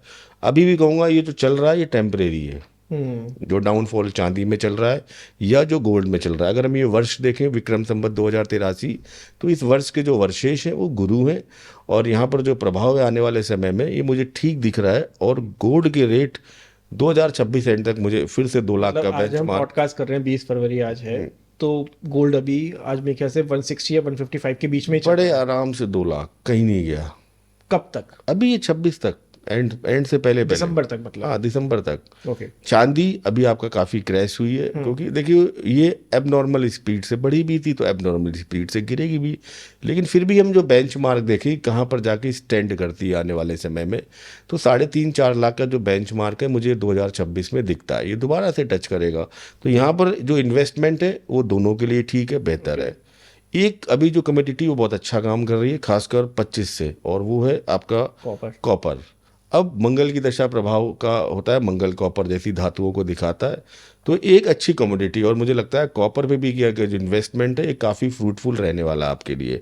तो मैं तो ये कहूँगा कि आपके पास जो भी पोर्टफोलियो 100 रुपये आपके पास अगर है तो उसमें आप 70 रुपये इन्हीं 3 चीज़ों में लगाइए, मतलब गोल्ड, सिल्वर एंड कॉपर। और वो भी फिजिकल हो फिजिकल अगर हो सके। आप कॉपर में तो आप फिजिकल नहीं कर सकते हैं, तो आप NCDX या जहाँ पर भी ले रहे हैं वहाँ पर कीजिए, और 30% शेयर मार्केट में इन्वेस्ट कीजिए आप। क्योंकि यहाँ पर मुझे शेयर मार्केट का जो फ्यूचर है वॉलेटाइल भी दिखता है। ओवरऑल जो वर्ल्ड वाइड क्राइसिस है उनकी वजह से ये क्रैश होगा और अपने बेंचमार्क से काफ़ी नीचे आएगा। ये तो शेयर मार्केट है। क्रिप्टो भी एक बहुत चलन में है, तो क्रिप्टो के बारे में क्या प्रेडिक्शन है? क्रिप्टो के बारे में अगर हम देखें तो ये एक तरीके से जो गवर्न होती है क्रिप्टो, यानी कि एक आपकी आभासी मुद्रा जो कि नहीं है लेकिन फिर भी आपको मिल रही है, आप उसमें सेल परचेज कर रहे हैं। आने वाले टाइम में कई कंट्रीज में तो ये लीगलाइज्ड हो भी रही है। भारत में भी देखिए मैंने कहा ना डिजिटलीकरण की ओर बढ़ रहा है। इसके बाद अभी राहु की महादशा भी आनी है भारत की, तब तो भारत शायद डिजिटल क्षेत्र में सबसे हाई पोजीशन पे होगा। मैं कहूँगा कि लोग कैलिफोर्निया नौकरी करने नहीं जाएंगे, हमारे यहाँ सिलिकॉन वैली बनेगी। लोग यहाँ पर चाहे आपका सेमीकंडक्टर्स हो, चाहे आपका AI का काम हो, चाहे कंप्यूटर्स के काम हो, चाहे नैनो चिप के काम हो, ये बहुत अच्छी तरीके से इम्प्रूव करने वाले हैं। तो मुझे लगता है क्रिप्टो करेंसी का फ्यूचर बेहतर है। आने वाले समय में भारत में भी इसको कहीं ना कहीं मान्यता दी जा सकती है। अगर मैं ओनली बिटकॉइन के बारे में जानना चाहूँ, बिटकॉइन क्या अभी पर्टिकुलर बिटकॉइन नहीं, मैं पर्टिकुलर क्रिप्टो करेंसी के लिए कहूँगा कि ये अभी राइज करेगा। ओके। तो आप इस पे काम कर सकते हैं। अब क्योंकि क्रिप्टो करेंसी में आपके बहुत सारे आ जाते हैं, बिटकॉइन से लेके डेली के कॉइन्स। तो ओवरऑल हम बात कर लें तो क्रिप्टो करेंसी का फ्यूचर तो ठीक दिखता है, और मुझे लगता है कि धीमे धीमे और लीगलाइज्ड होगी ये। ओके। पीछे आपने AI की बात करी, AI का क्या इम्पैक्ट आने वाला है इंडिया पे? और देखिए AI का इम्पैक्ट सबसे बड़ा तो ये आने वाला है कि जिन लोगों ने अपने आप को AI के अकॉर्डिंग नहीं ढाला वो जॉब खोएंगे। आने वाला समय देखिए AI का है, भारत में भी और विश्व में भी ये दशाएं भी इंडिकेशन कर रही हैं, और ये आपका समय भी वैसा प्रैक्टिकली दिख रहा है। तो यहाँ पर अगर आपने अपने काम को AI से लिंक नहीं किया, आप चाहे यूज़र हो और चाहे आप उसके टेक्निकल कोर में हो, अगर आपका काम AI, ML, रोबोटिक्स इनके साथ किसी तरीके से लिंक नहीं हो पा रहा है तो देखिए जॉब का खतरा तो है। AI जॉब तो खाएगा, लाखों लोगों की। कंप्यूटर्स आया, उसने काफ़ी लोगों की जॉब कम की। एआई आएगा, भाई एआई यूज़र क्या है, जो आदमी 10 काम कर रहे हैं कोडिंग, उसने एक एआई यूज़र को रखा, वो सबका काम करके दे रहा है। बिल्कुल। अब आप देखिए, आप ही देखिए कि आपको कोई स्क्रिप्ट चाहिए, चैट जीपीटी डालिए, आपको बना के देगा। आप कुछ भी बोलिए, करके देगा। उसके लिए पहले क्या है, कंटेंट क्रिएटर, आजकल तो जो म्यूज़िक है वो भी पूरा बना के दे रहा है आपको। हर चीज़ हो रही है हर सर चीज़ AI हो रही है, तो देखिए काम में फ़र्क तो पड़ेगा। तो इसलिए जो लोग अपने आप को एआई के साथ कनेक्ट करेंगे वही सर्वाइव कर पाएंगे। फिलहाल जो इमीडिएट इम्पैक्ट होगा 2026 में, ये थोड़ी सी जॉब को लेके नेगेटिविटी दिखाता है। कई लोगों की जो घर वापसी है, भारत वापसी है, होगी। ओके। AI डेंजरस हो सकता है इन फ्यूचर, इन किस वे में? मैं तो इस वे में मतलब कहूँगा, जॉब के पर्पस में जॉब के या, पर्पस के हिसाब से तो डेंजरस हो सकता है। और जब हर चीज़ AI से हो रही है तो एक तो जॉब तो सेक्टर हो ही गया, तो इंसान क्या करेगा?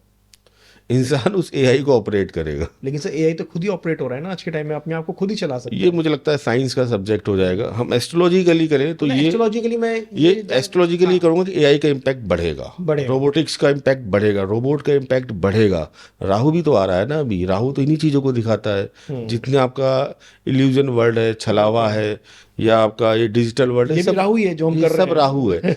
मतलब आज मैं कहाँ पर चला गया, अब मुझे आप और मेरी बात चल रही है, लेकिन हम बैठे हैं यहाँ पर करेक्ट। दिल्ली में, लेकिन यहाँ पर क्या है कि यूएस में बैठा कोई बेडरूम में बैठा व्यक्ति मुझे सुन रहा है, और मैं ना चाहते हुए उसके बेडरूम में चला गया। ये राहु है। फिजिकली नहीं गया, लेकिन अपनी आवाज़ से चला गया, अपने विचारों से चला गया। तो एस्ट्रोलॉजिकली एआई का बहुत इम्पैक्ट आने वाला है। नहीं करोगे अपग्रेड, खत्म हो जाओगे, जॉब के लाले पड़ जाएंगे। सीधी सी प्रेडिक्शन एस्ट्रोलॉजी की तो मेन ये वर्ड है। इज अपग्रेड, कि जिनको जॉब में दिक्कत आ रही है भाइयों, अपग्रेड होना स्टार्ट हो जाओ। अगर आप पुराने लकीर के फकीर बने रहे, तो जैसे कंप्यूटर जब आया था तो रजिस्टर वाले सारे काम हट गए थे, कोई क्लर्क की आवश्यकता नहीं है, एक आदमी बैठ के सारा डेटा सेव कर देगा। बिल्कुल बिल्कुल। आपने भी पीछे बताया था कि अगले 3 साल अच्छे नहीं है, तो इंडिया पाकिस्तान वॉर वगैरह हो सकता है। देखिए, इंडिया पाकिस्तान का तो मैं कह रहा हूँ अभी मार्च अप्रैल के बाद से ही जो समय है टेंस दिख रहा है। ऑपरेशन सिंदूर 2.0 जैसी स्थितियाँ फिर से आपको देखने को मिलेंगी। भारत में अगर हम देखें तो जो महादशा है वो मंगल राहु, मंगल सेना आर्मी इन सारी चीज़ों को दिखाता है, मंगल जमीन को दिखाता है, भूमि का कारक है। तो देखिए इसी कारण एसआईआर जैसी चीज़ें हुई, घुसपैठिए भगाए जा रहे हैं, क्योंकि मंगल अपनी जो भूमि है उससे मुक्त कर रहा है। Okay. तो कहीं ना कहीं भारत में भूमि का भी कुछ जुड़ाव होना चाहिए। मेरी प्रिडिक्शन ऑलरेडी है कि पीओके भारत का पार्ट बनेगा, बलूचिस्तान इंडिपेंडेंट स्टेट बनेगा, भारत यूनाइटेड नेशन में जो सिक्योरिटी काउंसिल का परमानेंट मेंबर बनेगा। पीओके कब तक बनेगा भारत का पार्ट? पीओके का ऑलरेडी प्लान चल रहा है। मुझे लग रहा है कि ये मोदी जी अपने टाइम ड्यूरेशन में करा के जाएंगे, जो मैंने उनका टाइम ड्यूरेशन बताया, 2027 से पहले। और उस पर ऑलरेडी काम चल रहा है। 2027 से पहले पहले पीओके और बलूचिस्तान का जो काम है वो तमाम हो जाएगा। एक बहुत बड़ा बदलाव जो भूमि जुड़ेगी भारत में, भूमि का जो भूमि जुड़ने वाली अधिक, भारत की भूमि पर जो अवैध कब्जा है, मंगल क्या है, भूमि है, मंगल क्या है, सेना आर्मी कमांडर। अब क्या है, आर्मी सेना कमांडर का प्रभाव प्लस जो कब्जे। अब देखो एसआईआर भी कब आया। एसआईआर का मतलब ही क्या है कि जो फर्जी लोग हैं जिनका इस देश से कोई संबंध नहीं, उनको हटाया जाए, चाहे बंगाल हो चाहे कहीं पर भी हो। तो वही अब आपका प्रभाव हो कि आपकी जो भूमि है अतिक्रमण से मुक्त होगी, या जो इंप्रोचमेंट कर रखा है पाकिस्तान ने वहाँ से मुक्त होगा। चाइना के साथ कैसा रहेगा? चाइना, देखिए यहाँ पर जो रिलेशन है, अगर हम इधर एशिया की बात करें तो चाइना के साथ रिलेशन हमारे वैसे भी टेंस रहे हैं। आने वाले समय में भी चाइना हमारे साथ दिक्कत या प्रॉब्लम करता हुआ दिखता है। ओके। अभी भी वहाँ पर मुझे लग रहा है डिस्टर्बेंस चल रहा है। पाकिस्तान तो हमें परेशान करेगा ही करेगा, लेकिन पाकिस्तान का समाधान हम ढूंढ लेते हैं। चाइना के फ्रंट पे हमें थोड़ा सा डिस्टर्बेंस हो सकता है। जैसे आपने पीछे डोकलाम और बहुत सारी चीज़ें देखी थी, तो वो इम्प्रोचमेंट वाली जो चीज़ें अभी चल रही हैं, चाइना के साथ रिलेशन टेंस रहने वाले। मैं इनफैक्ट कहूँगा आने वाले टाइम में यूएस के साथ भी रिलेशन टेंस होंगे भारत के। और भारत यहाँ पर जो अपना जो परंपरागत मित्र है रूस, उसके साथ स्टैंड करता हुआ मुझे ज़्यादा अच्छा दिख रहा है। उसको सपोर्ट मिलेगा इंडिया को। अच्छा सपोर्ट मिलेगा, चाहे वो आपका ज़्यादा दिन तक रोक नहीं पाएंगे। मुझे लग रहा है कि ट्रम्प की आप वहाँ से तेल मत खरीदो, या वहाँ से आप अपने जो व्यापारिक रिश्ते हैं ख़त्म कर दो, ये वापस आएगा। सितंबर अक्टूबर के बाद से एक तो वो टैरिफ भी बढ़ाएंगे। ट्रम्प की कुंडली वैसे भी अगर हम बात करें तो मैंने ही सबसे पहले प्रेडिक्शन की थी कि वो यूएस के नए प्रेसिडेंट जरूर बनेंगे। जब तो उन पर रेप केस लगा था, इलेक्शन लड़ने के भी उनके लाले पड़े हुए थे। तो ट्रम्प की सिंह लगन की कुंडली है और उस कुंडली में इस समय जो चंद्रमा उनका बहुत पीड़ित है, तो आप उनके उल्टे सीधे डिसीजन देख सकते हैं। सूर्य भी पीड़ित है और मैंने कहा था जिस दिन से ये यूएस के प्रेसिडेंट बनेंगे पूरी दुनिया को परेशान करेंगे। वो लगातार कर रहे हैं अपने उल्टे सीधे डिसीजन से। ट्रम्प पर महाभियोग भी लगेगा इस बार भी। ट्रम्प का नाम अमेरिका के इतिहास में सबसे ज़्यादा काले अक्षरों में लिखा जाएगा। ट्रम्प के टाइम में ही अमेरिका 2 से 3 स्टेट में डिवाइड होगा। ट्रम्प के टाइम में ही अमेरिका में बड़े जेनजी आंदोलन होंगे और ट्रम्प यहाँ पर मुझे लग रहा है कि वैसे भी वहाँ 2 ही बार बनता है प्रेसिडेंट, तो वैसे भी नहीं बन पाएंगे।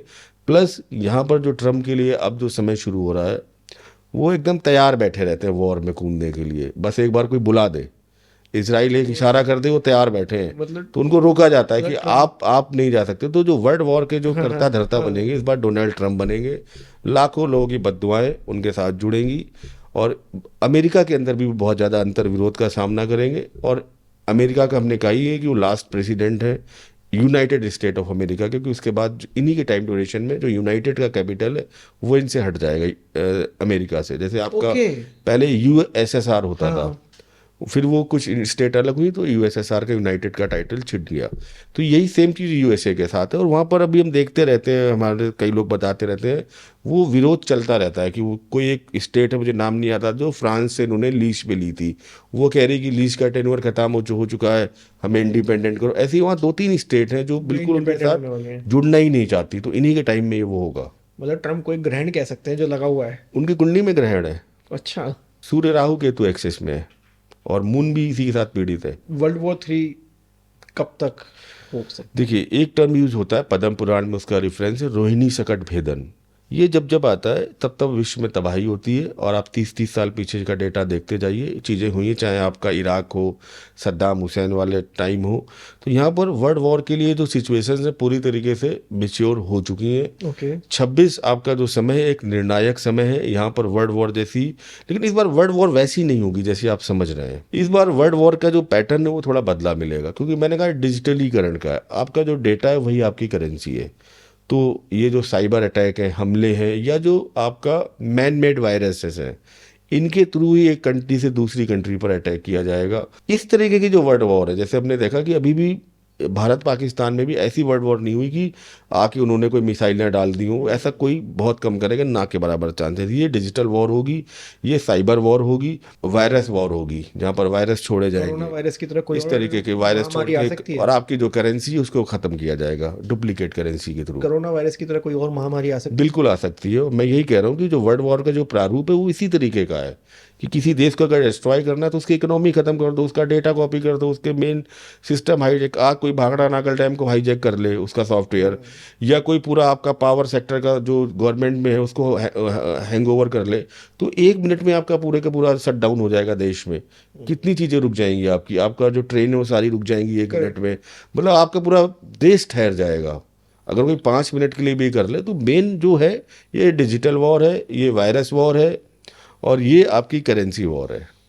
तो जो जैसे डिजिटल वॉर की आप बात, या एक मैं और उसको टेररिज्म वॉर भी कह सकते हैं कि कोई भी देश परोक्ष रूप से शामिल ना हो, जैसे पाकिस्तान करता है कि आपके यहाँ कुछ टेररिस्ट भेज दिए, उनका बाद बोल दिया हमसे कोई लेना देना नहीं है। तो ये भारत भी करता है रॉ के थ्रू, लेकिन ये कि डायरेक्ट मुझे ऐसा नहीं लगता कि सब मिसाइलें लेके बॉर्डर पे खड़े होंगे।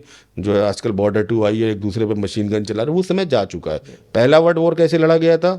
आदमियों से, कोई सिपाही तो थे नहीं, तो 1914 में सब मतलब कोई वीपन्स नहीं, सब आपस में लड़ रहे थे। फिर आया सेकेंड वर्ल्ड वॉर, अब यहाँ आदमी का काम खत्म, मिसाइल जापान पे दे दनादन ठोकी उन्होंने, सबसे पहले यूज़ कर रहे थे, पूरी कंट्री खत्म। आज भी वहाँ D2O का छिड़काव किया जाता है, बच्चे अपंग पैदा होते हैं, ये इम्पैक्ट है। अब वो मिसाइल का मजा भी ले चुके हैं, ठीक है। अब हमें मजा लेना है उनको डिजिटल वॉर का, कैसे हम पूरी करेंसी इनकी छीन लें, बैंकिंग सिस्टम हैक कर लें, इन पर कोई वायरस इम्पैक्ट डाल दें, तो ये खुद ही मर जाएंगे। हमें कुछ करने की जरूरत ही नहीं है। बैंक में पैसा ना रखे इंसान, फिर कहाँ रखेंगे? 500 के नोट तो बंद। देखिए, आप 500 के नोट बंद हो रहे हैं, लेकिन डिजिटल करेंसी तो आ रही, तो बैंकिंग सिस्टम में ये सब देखिए बकवास बातें हैं। मैं डराने के लिए बोल दूं कि फ्लाइटों में बैठना बंद कर दो, ठीक है, ये कैंसिल हो रही है, सब बकवास है। सामान्य देखिए चीज़ें होती हैं हर वर्ष। फ्लाइट सबसे ज़्यादा सुरक्षित मोड है यात्रा का, अगर आप बाकी 3 मोड देखें, बिल्कुल ठीक है। और ये सामान्य चीज़ें, हर वर्ष कैलिफोर्निया के जंगल, ऑस्ट्रेलिया के जंगलों में आग लगती है, हर वर्ष कोई ना कोई पूरे विश्व में विमान दुर्घटनाएं होती हैं, हर वर्ष कोई बड़ा नेता मरता है, हर वर्ष कोई बॉलीवुड का सेलिब्रिटी मरता है, हर वर्ष भूकंप सुनामी आता है। ये एस्ट्रोलॉजी नहीं है, बकवास है। ये तो आप भी बोल दो, आपको 5 चीज़ें बोलनी है कि अंकित जी मुझे लग रहा है कि 2026 में बॉलीवुड का कोई बड़ा अभिनेता मरेगा, तो आप 3 तो लाइन में खड़े हैं, जितेंद्र जी खड़े हैं, अभी धर्मेंद्र जी निपट गए हैं, तो खड़े 80 के पार लोग, तो हो सकती है संभावना है। मैं बोल लूँ फिर कोई बड़ा पॉलिटिकल लीडर या कोई पूर्व प्रधानमंत्री की मृत्यु हो सकती है। मुझे पता है एच.डी. देवगौड़ा जी 84-85 साल के हो गए, कभी भी समाचार आ सकता है। लाल कृष्ण आडवाणी 4 बार आईसीयू से लौट आए 2025 में, कभी भी समाचार आता है। ये क्या प्रेडिक्शन है? सुनामी भूकंप आता ही आता है, जहाँ पब्लिक गैदरिंग होगी वहाँ थोड़ा बहुत दिक्कत होगी, तो ये प्रेडिक्शन का पार्ट नहीं है। प्रेडिक्शन होती है पिन पॉइंटेड। किस एस्ट्रोलॉजर ने बताया था कि मुंबई से जाते टाइम बाराबती की तरफ एक प्लेन क्रैश होगा और उसमें कोई आपका सिटिंग सीएम मरेगा? किसी ने बोला था? ये तो बकवास है ना फिर, जो आप इसको मान रहे हैं। किसने बोला था कि आपका क्या कहते हैं कि इस व्यक्ति की मृत्यु, धर्मेंद्र जी की मृत्यु हो जाएगी? किसी ने बोला था? किसी ने नहीं बोला था। अरे बड़े एक्टर जो 80 पार है मरी जाएंगे, मुझे भी पता है, आपको पता है। तो एस्ट्रोलॉजी पिन पॉइंटेड होनी चाहिए विद लॉजिक। मेरे पास जो कंसल्टेशन करने आता है, चाहे वो इंटरेस्टेड हो चाहे ना हो, मैं उसे पूरा समझाता हूँ जो मैं बोल रहा हूँ उसका बेस क्या है, कि आपकी ये महादशा और ये महादशा यहाँ से कनेक्ट हो रही है, इसको हम 22वें दृष्टिकोण के साथ लिंक कर रहे हैं, 64वें नवमांश के साथ लिंक कर रहे हैं। ये जब भी आता है एज पर क्लासिकल पराशर हो रहा शास्त्र और जितने भी रूल्स हैं प्रैक्टिकल, हमने देखा है कि व्यक्ति बीमार होता है तो आपको इस टाइम अपनी हेल्थ का ध्यान रखना चाहिए। ये एस्ट्रोलॉजी होती है, रीजन और उस रीजन का होने का कारण। ये फेक बातें मैं करता ही नहीं हूँ। मैंने फेक अभी किया था ऐसी, और वो सही भी हो गया। यही चीज़ मैं बोल के आया था किसी पॉडकास्ट पे, देखिए कि मैंने रिसर्च की है कि ये होगा वो होगा, धर्मेंद्र जी की मृत्यु हो सकती है, और उसके कुछ दिनों बाद धर्मेंद्र जी की मृत्यु हो गई। तो मैंने फिर बाद में यही डाला कि मैंने वो कोई एस्ट्रोलॉजी नहीं की थी, मैं तो जर्नल बोल के आया था और ब्लैंक पेपर मैंने दिखाई है, मेरी कैलकुलेशन, कुछ नहीं किया मैंने। रशिया यूक्रेन का क्या लगता है? रशिया यूक्रेन का मैं जरूर कहूँगा कि ये जो युद्ध है, ये एक ऐसा युद्ध हो गया है जो ना खत्म हो रहा है ना हो रहा है। लेकिन फिर भी मैं कहूँगा जो रशिया और यूक्रेन का जो हम चार्ट्स अगर देखते हैं, एनालाइज करते हैं जियो पॉलिटिक्स में, मुझे ये प्रेडिक्शन देने में बिल्कुल भी कहीं पर भी 1% भी डाउट नहीं है। यूक्रेन के बड़े पार्ट पे या ऑलमोस्ट यूक्रेन पे रशिया का जो आधिपत्य दोबारा स्थापित होगा। या मुझे ऐसा भी कह सकते हैं, और इसको हम रेक्टिफाई करके, कि यूक्रेन जो अपनी सॉवरेन इमेज है या इंडिपेंडेंट कंट्री है, वो कहीं ना कहीं रशिया के साथ डिसॉल्व होगा, मर्ज होगा। अमेरिका ईरान के बारे में? अमेरिका ईरान का मैं कहूँगा कि जैसे 23 फरवरी से हमने कहा, आज 20 फरवरी को बैठे हैं, आने वाले टाइम में ये जो टाइम ड्यूरेशन है, कुंभ राशि में करीब पंचग्रही योग चल रहे हैं। ईरान की कुंडली जो कि भारतीय विद्या भवन KN राव सर के थ्रू मिली हुई कर्क लगन की कुंडली है, अष्टम भाव में बहुत सारे प्लानिटरी मूवमेंट है। मैं तो ये कहूँगा आज 20 फरवरी है, 23 फरवरी के बाद से जो समय दिख रहा है अगला आपका अप्रैल मई तक का, ये ईरान के लिए ठीक नहीं है। यहाँ पर कहीं ना कहीं ईरान पर जो अटैक है वो हो सकता है। ईरान के जो सबसे बड़े जो मुस्लिम नेता हैं खामनेई, उनको अरेस्ट किया जा सकता है, या उनको मृत्युदंड जैसे सद्दाम हुसैन के साथ हमने देखा था वैसा होते हुए देखेंगे आने वाले समय में। और ईरान में सत्ता परिवर्तन का समय है। और एक नई व्यवस्था जो कि कहीं ना कहीं अमेरिका द्वारा पोषित या लगाई हुई व्यवस्था होगी, जैसा हमने इराक में देखा था। इंडिया कैसे बैलेंस करने वाला है यूएस के साथ रिश्ते, चाइना के साथ, रशिया के साथ और मिडिल ईस्ट में? अगर हम जियो पॉलिटिक्स में जाएं तो भारत अपनी स्थिति पूरी तरीके से अच्छी करके रखेगा। हाँ, डिस्टर्बेंस जरूर क्रिएट होगी। एक तो इस बार जो ऑपरेशन सिंदूर 2 होगा ये ज़बरदस्त होगा, और यहाँ पर शायद मुझे लग रहा है कि पाकिस्तान में एक अच्छा सबक मिलेगा। पाकिस्तान का एक पैटर्न बताता हूँ, मेष लग्न की कुंडली है, अभी शुक्र में बुध का अंतर चल रहा है। जब बुध का अंतर रहा है उनकी कुंडली में, आप पीछे उठाइए 65 से लेकर अब तक अंतरदशा में कहीं पर भी तख्ता पलट हुआ है। बुध क्या है? तीसरे और छठे भाव का स्वामी है उनकी कुंडली में, 6 लॉर्ड। मंडेन एस्ट्रोलॉजी में 6 एस्ट्रोलॉजी होती है आर्मी की और आर्मी प्रशासन, ठीक है। और 6 से 10 यानी कि 3rd हाउस आर्मी चीफ को दिखाता है। और दोनों वहाँ पर बुध की से रिप्रेजेंट हो रहे हैं। तो जब ये हुआ है, ये मेरी रिसर्च है कि जब बुध का प्रभाव हो रहा है वहाँ पर तख्ते पलट हुए। तो हम देखिए, आप जब बुध अंतरदशा में जब से आया वहाँ पर आर्मी का प्रभाव है, आसिम मुनीर का प्रभाव दिखता है। आसिम मुनीर US प्रेसिडेंट के साथ बैठ के लंच करते हैं, उनका प्राइम मिनिस्टर दूर खड़ा रहता है।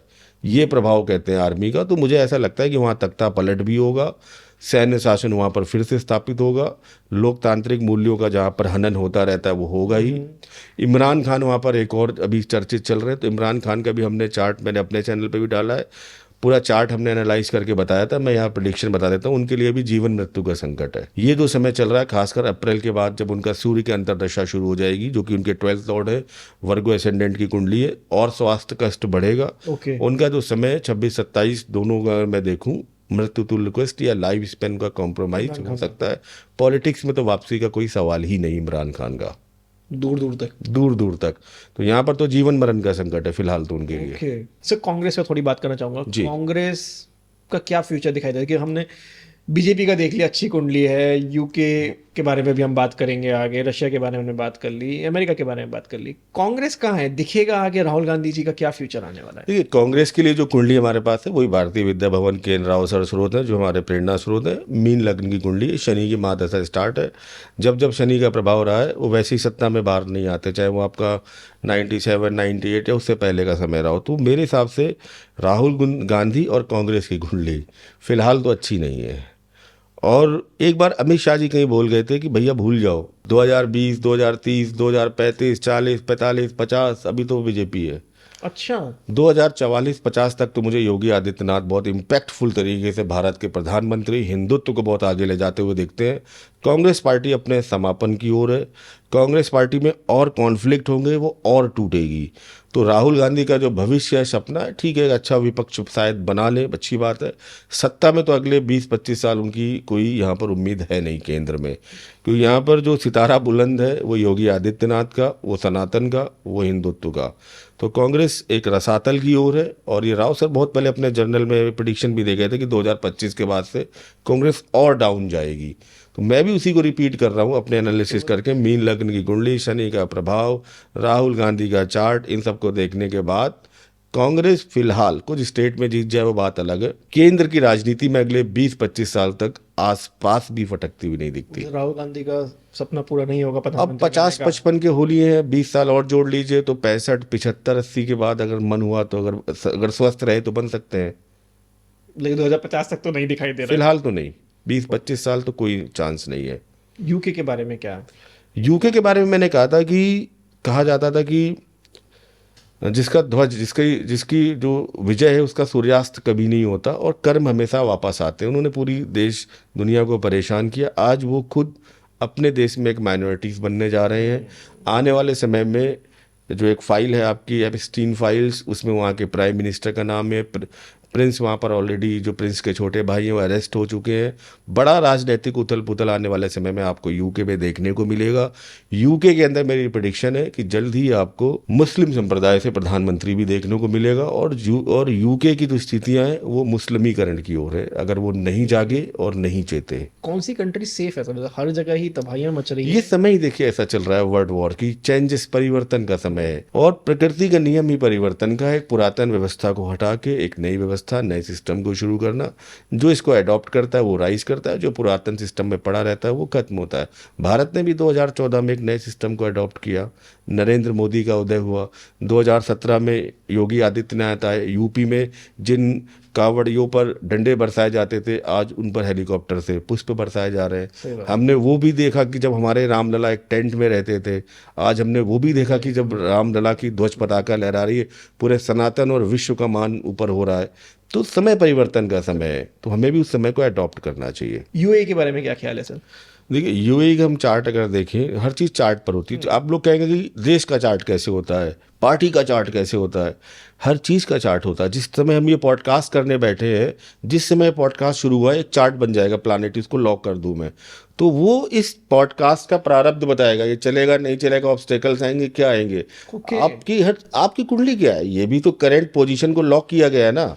तो जिस समय किसी देश का गठन हुआ, जिस समय किसी पार्टी का गठन हुआ, जैसे हम भारतीय जनता पार्टी मिथुन लग्न की कुंडली बोलते हैं, 6 अप्रैल 1980 11:45 दिल्ली में गठन हुआ, उसके भी यहाँ पर हम प्रेडिक्शन करते हैं। तो यूएई के चार्ट की हम प्रेडिक्शन अगर करें तो यहाँ पर दुबई जैसा जो है स्थान, ये मुझे बहुत ग्रोथ करता हुआ दिखता है इकोनॉमी वाइज। और ये यहाँ पर आपका रियल इस्टेट सेक्टर में अगर कोई इन्वेस्ट करना चाहे तो आने वाले समय में रियल इस्टेट में वहाँ पर खासकर बूम आने वाली है।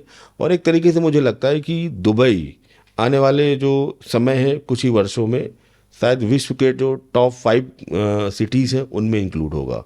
तो इन्वेस्टमेंट के हिसाब से, रहने के हिसाब से दुबई का जो मुझे समय दिखता है वो ज़्यादा बेहतर और अच्छा इन्वेस्ट किया जा सकता है। रियल इस्टेट में आप कीजिए, आपको ज़बरदस्त रिटर्न मिलेगा। ओके, कुछ रेमेडीज के बारे में बात करना जी। चाहूँगा। बहुत सारे कमेंट्स आते हैं कि पैसा आता है टिकता नहीं है, इसके लिए क्या कर सकता है? कुछ नहीं कर सकते, आप अपने खर्चे कम कीजिए। ये बकवास है, पैसा आता है रुकता नहीं। सुबह 4 बजे उठिए, जिनके पास पैसा नहीं आता मन लगा के सर झुका के 12-15 घंटे काम कीजिए और 1 साल तक अपने आप से कोई कंप्लेंट मत कीजिए। पैसा ना आए तो आप मुझे बताना, एक ही रेमेडी है, 12 घंटे 365 दिन काम करना है, कोई कंप्लेंट नहीं करनी, कोई रिजल्ट का वो नहीं करना, हार जीत के भय से मुक्त होकर काम करना है। 365 दिन के बाद अगर रिजल्ट ना आए तो 366वें दिन मुझसे बता देना, मैं माफ़ी मांग लूँगा। अल्टीमेट रेमेडी है पैसा पाने की। और बताइए, मैनिफेस्टेशन की वर्क करता है? मैनिफेस्टेशन कैसे वर्क करेगा? घर बैठ के मैं सोचूं अरबपति हो जाऊंगा, उस मैनिफेस्टेशन को आप पॉजिटिव वे में ले कि मुझे, हाँ, आप अपना लक्ष्य निर्धारित करें, जो हमारे पुरातन शास्त्रों में लिखा है कि मुझे 2026 में ये लक्ष्य पाना है। तो ये लक्ष्य पाना, ये तो एक पार्ट है, ठीक है। उस पार्ट के लिए आपका जब तक पुरुषार्थ नहीं रखेगा, वो चेक काट के रख दो तिजोरी में 3 लाख करोड़ का, वो सड़ जाएगा, गल जाएगा, दीमक लग जाएंगे, 3 लाख करोड़ के 30 रुपए भी नहीं आएंगे। आप चेक काटो चाहे न काटो, चाहे आप कुछ करो चाहे न करो, मैनिफेस्टेशन यहाँ पर आए सबसे पहले आपके आज्ञा चक्र में, आपके मस्तिष्क में कि मुझे 2026 में अपने जीवन में इस उपलब्धि को पाना है। और ये 24 घंटे आपके दिमाग में अगर है तो आपको कोई नहीं रोक सकता। यही मैनिफेस्टेशन ये थोड़ी ना ये डायरी में लिख के रख दिया, चेक काट के रख दिया 3 लाख का, वो रखा रहेगा, मजे के लिए रखे रहो आप। कोई वास्तु की रेमेडी जानना चाहूँगा। चलिए ये तो चेक की बात हो गई, लेकिन कहते हैं कि वेस्ट साइड में अगर आप जो चीज़ बढ़ाना चाहते हैं, अपना तिजोरी रख दीजिए तो पैसा आना स्टार्ट हो जाता है। आप एस्ट्रोलॉजर हैं, वास्तु भी करते ही होंगे। देखिए, वास्तु ठीक है, साइंस से मैं मानता हूँ, लेकिन मेरा अपना मानना है, जिस घर के बुजुर्ग सुखी हैं, खुश हैं, जिस घर में बहू बेटियां आनंद से हैं, उस घर का वास्तु अपने आप ठीक है। जहाँ पर आपके घर में आप अपने रिश्तों को मान्यता नहीं दे रहे हैं, माता पिता से आप बात नहीं करते हैं और आपने पहन रखा है माड़िक या वास्तु की रेमेडी कर रहे हैं कि इस डायरेक्शन में ठीक कर लूँ, पिता से तो मेरी बात होती नहीं है, पिता पे तो मैंने ही केस ठोक रखा है उन्होंने, तो ऐसा नहीं है। आप अपने जो रिश्ते हैं उनको सामान्य कीजिए। जीवन जितना सामान्य बताएंगे उतना अच्छा है। कुछ बेसिक चीज़ें होती हैं, जैसे कि साउथ वेस्ट की एंट्री बोलते हैं खराब है, तो आप उसके एंट्री को अवॉइड कीजिए। नॉर्थ ईस्ट आपका ईशान कोड है, वहाँ पर बाथरूम मत बनाइए। अब हर चीज़ की मैं खाना किस डायरेक्शन में मुँह करके खाऊँ, ये कोई वास्तु नहीं है। कि मैं इस डायरेक्शन में रख दूँ तो मेरा पैसा डबल हो जाएगा, ये भी कोई वास्तु नहीं है। केवल कर्म की प्रधानता है। कर्म प्रधान विश्व रचि राखा, जो जस करहि सो तस बल चाका। आप सब कुछ नारायण को समर्पित कर दीजिए कि अच्छा बुरा जो दिया उसने दिया है, और सब कुछ साउथ वेस्ट भी उसका है, नॉर्थ ईस्ट भी उसका है। तो सीधी सी बात है कि अब सौंप दिया इस जीवन का सब भार तुम्हारे हाथों में है, जीत तुम्हारे हाथों में है, हार तुम्हारे हाथों में। मुझ में तुझ में भेद है इतना, मैं नर तुम नारायण, मैं संसार के हाथों में है, संसार तुम्हारे हाथों में। तो जब उसको आप सौंप दो एक बार अपने आप को, विष्णु सहस्त्र नाम का संकल्प लो, अपने आप को सौंप दो कि अब अच्छा बुरा सब तेरा, पूरा संसार आपके हाथ में और मैं तो संसार का एक पार्ट हूँ, सारे वास्तु दोष खत्म हो जाएंगे। विष्णु सहस्त्र नाम का पाठ कीजिए। वास्तु दोष, नजर दोष, जितने दोष आप ज्योतिष दोष, एक नया दोष शुरू हुआ है, ज्योतिष दोष, जो आपको मिसगाइड कर रहे हैं गलत एस्ट्रोलॉजी के थ्रू। तो सबसे पहले तो ज्योतिष दोष समाप्त करना है आपको। ज्योतिष दोष क्या होता है कि आपके जीवन में कुछ आप ऐसा कर ले जिससे आपको कभी किसी एस्ट्रोलॉजर के पास ही ना जाना पड़े। कर सकते हैं सब। हाँ, अगर ये दोष लग गया तो एस्ट्रोलॉजर आपको बेवकूफ़ बनाते रहेंगे, आप जाते रहेंगे, लुटते रहेंगे, फिर अपने आप को कोसेंगे, एस्ट्रोलॉजर को कोसेंगे। तो सबसे पहले तो देखिए कि आपके अंदर ज्योतिष दोष तो नहीं आ गया है। ज्योतिष दोष का मतलब अपने जीवन को ज्योतिषियों से मुक्त करवा लेना, और वो एक ही चीज़ कर सकती है। कोई व्यक्ति अगर विष्णु सहस्त्र नाम का पाठ करना शुरू करे, मैं दावा करता हूँ, ठोक कर दावा करता हूँ, उसे जीवन में किसी एस्ट्रोलॉजर के पास जाने की आवश्यकता नहीं है। 9 के 9 ग्रह आपके ठीक होते हैं, मैं हर जगह बता चुका हूँ। विष्णु के 9 अवतार हैं जो कि मानव विकास क्रम को भी दिखाते हैं। पहला अवतार से लेकर आप अगर शुरू करें, सूर्य आपको ठीक करना है तो उसमें राम के थ्रू ठीक हो रहा है, कृष्ण चंद्रमा, मंगल नरसिंह, बुद्ध गौतम बुद्ध, वामन जुपिटर, परशुराम वीनस, कूर्म शनि, वराह राहु, मत्स्य केतु, सारे नाम आ रहे हैं विष्णु सहस्त्र नाम में, सारे ग्रह ठीक हो रहे हैं। और कुछ चीज़ें आप करो, जैसे कि कुछ ग्रह बोले गए पूर्ण परमात्म अंश, यानी कि सूर्य चंद्र मंगल राहु, इनको ठीक रखो आप। सूर्य को कैसे आप ठीक कर सकते हैं? कुछ रेमेडीज आपको, सूर्य को प्रत्येक व्यक्ति को जल देना चाहिए। प्रत्येक व्यक्ति को मेरा मानना है कि हनुमान चालीसा का पाठ करना चाहिए, डेली पूजा करनी चाहिए। सूर्य को जल देना, हनुमान चालीसा का पाठ करना और भगवान शिव के महामृत्युंजय मंत्र, इस पूजा को करने में 10 मिनट से ज़्यादा नहीं लगता। ये तीनों डेली अगर आप डेली कर रहे हैं क्या कि आप सबसे पहले सूर्य को जल देते हैं 5 मिनट, आप हनुमान चालीसा पढ़ रहे हैं 5 मिनट, और आप 5 बार महामृत्युंजय मंत्र पढ़ रहे हैं, जो कि चंद्रमा आपके सोचने की शक्ति को मजबूत कर रहा है। और हफ्ते में एक दिन, जिस दिन भी आपकी छुट्टी हो, चाहे सोमवार हो चाहे रविवार हो, जिस दिन आपकी छुट्टी हो उस दिन हफ्ते में एक दिन विष्णु सहस्त्र नाम का पाठ। अगर आप ये 4 चीज़ें कर रहे हो, मैं पूरी जिम्मेदारी के साथ बोलता हूँ, आपको मेरे पास भी आने की जरूरत नहीं, क्योंकि ये जो 4 चीज़ें कर देंगे ना, ये कोई एस्ट्रोलॉजर नहीं कर पाएगा। वो बेवकूफ़ बनाएंगे, माणिक पहनाएंगे, पन्ना पहनाएंगे, ये पूजा कराएंगे, मांगलिक शांति कराएंगे, पितृदोष हटाएंगे, ये सब करते रहेंगे।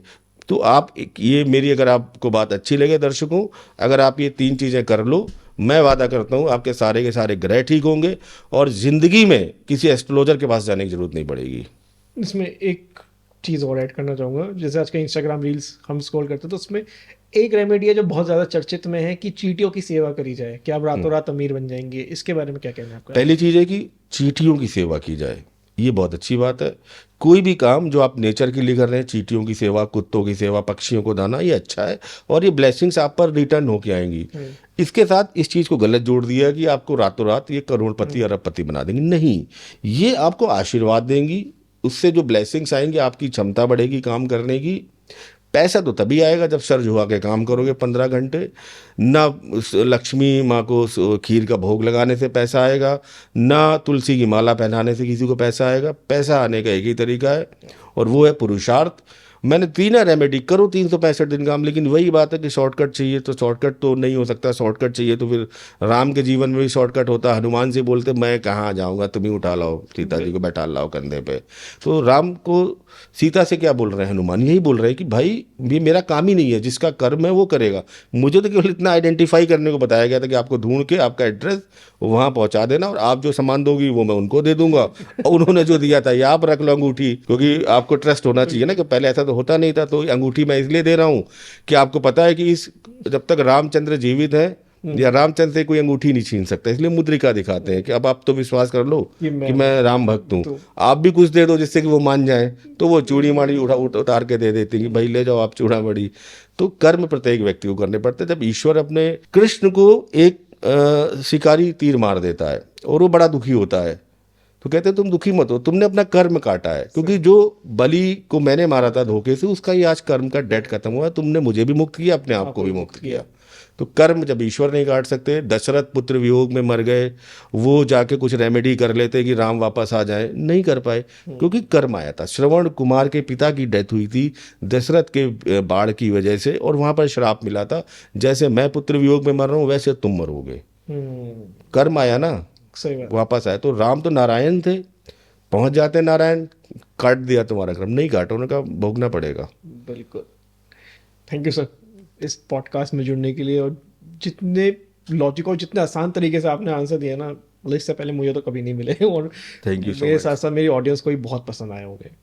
Thank you. चलिए, आपके ऑडियंस को भी बहुत सारा नमस्कार। जो कुछ आपको अच्छा लगे जरूर कीजिएगा। बिल्कुल। जीवन में सही तरीके से जो आपको चीज़ें बताई गई आप कीजिए।